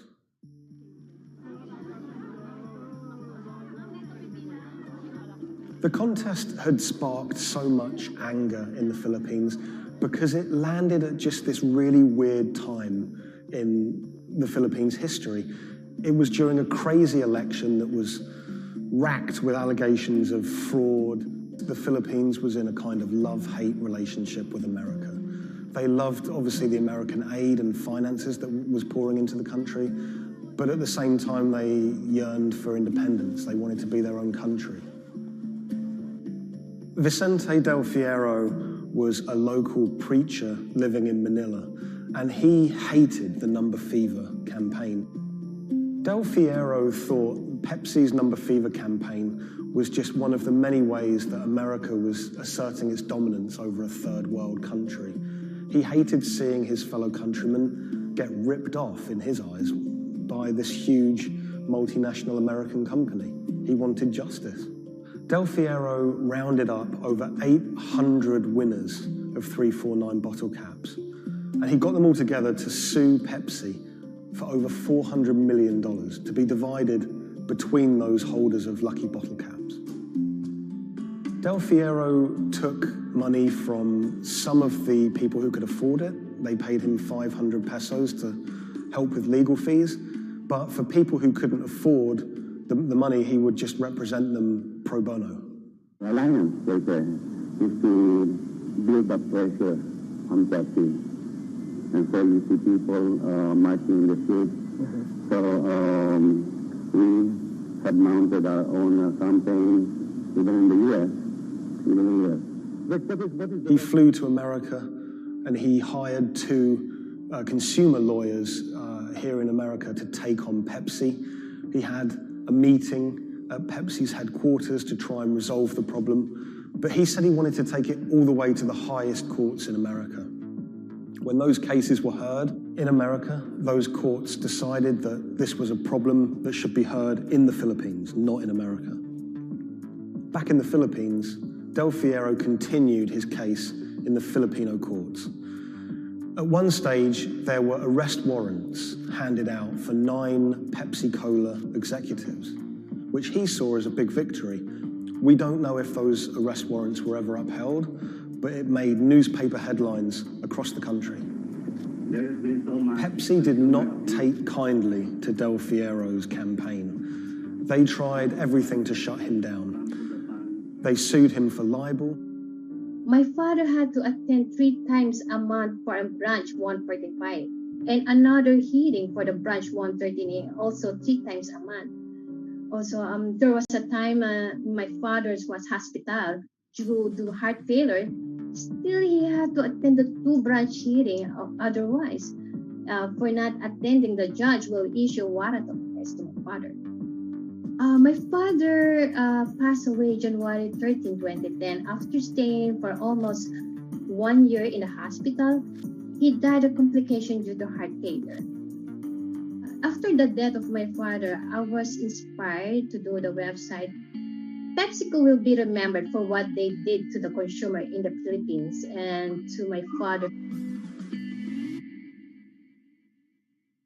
When I reached out to Pepsi for comment for this story, they claimed that they didn't have access to anyone who was working at Pepsi that was around in those days.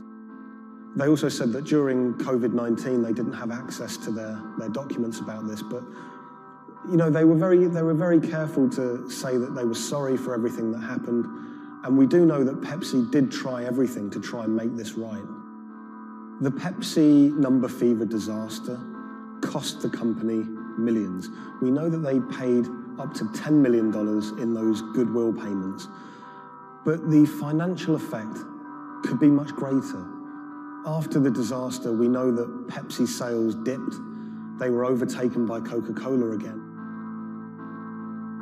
Pepsi's number fever disaster changed the legacy of that soft drink in the Philippines forever.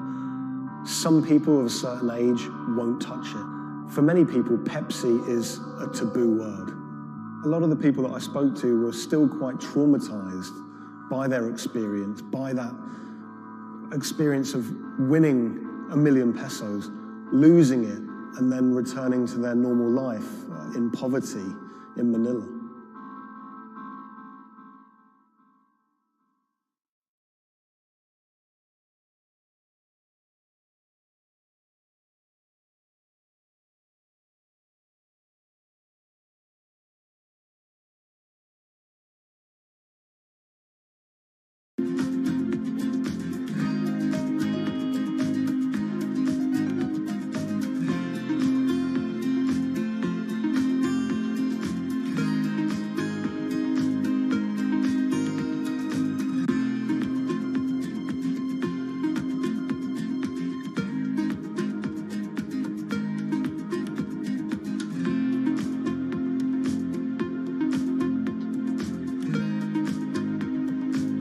When the news of the bombing came out, it was a massive story in Germany. We are following some breaking news coming to us out of Dortmund in Germany. It was covered by all the media outlets. 3 roadside explosions triggered at the same time last night as a coach left its hotel in the south of Dortmund. Public figures commented on it. We should not let them affect our life, whoever it was. The media echo went far beyond Dortmund. I think it was front page news in every single big paper around Europe.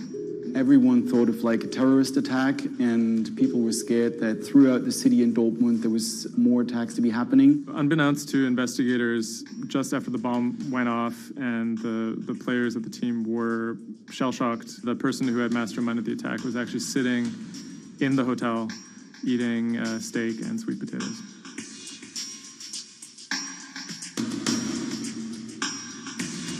My name is Thomas Rogers. I'm the journalist who wrote the article, The Get-Rich-Quick Scheme That Nearly Killed a German Soccer Team.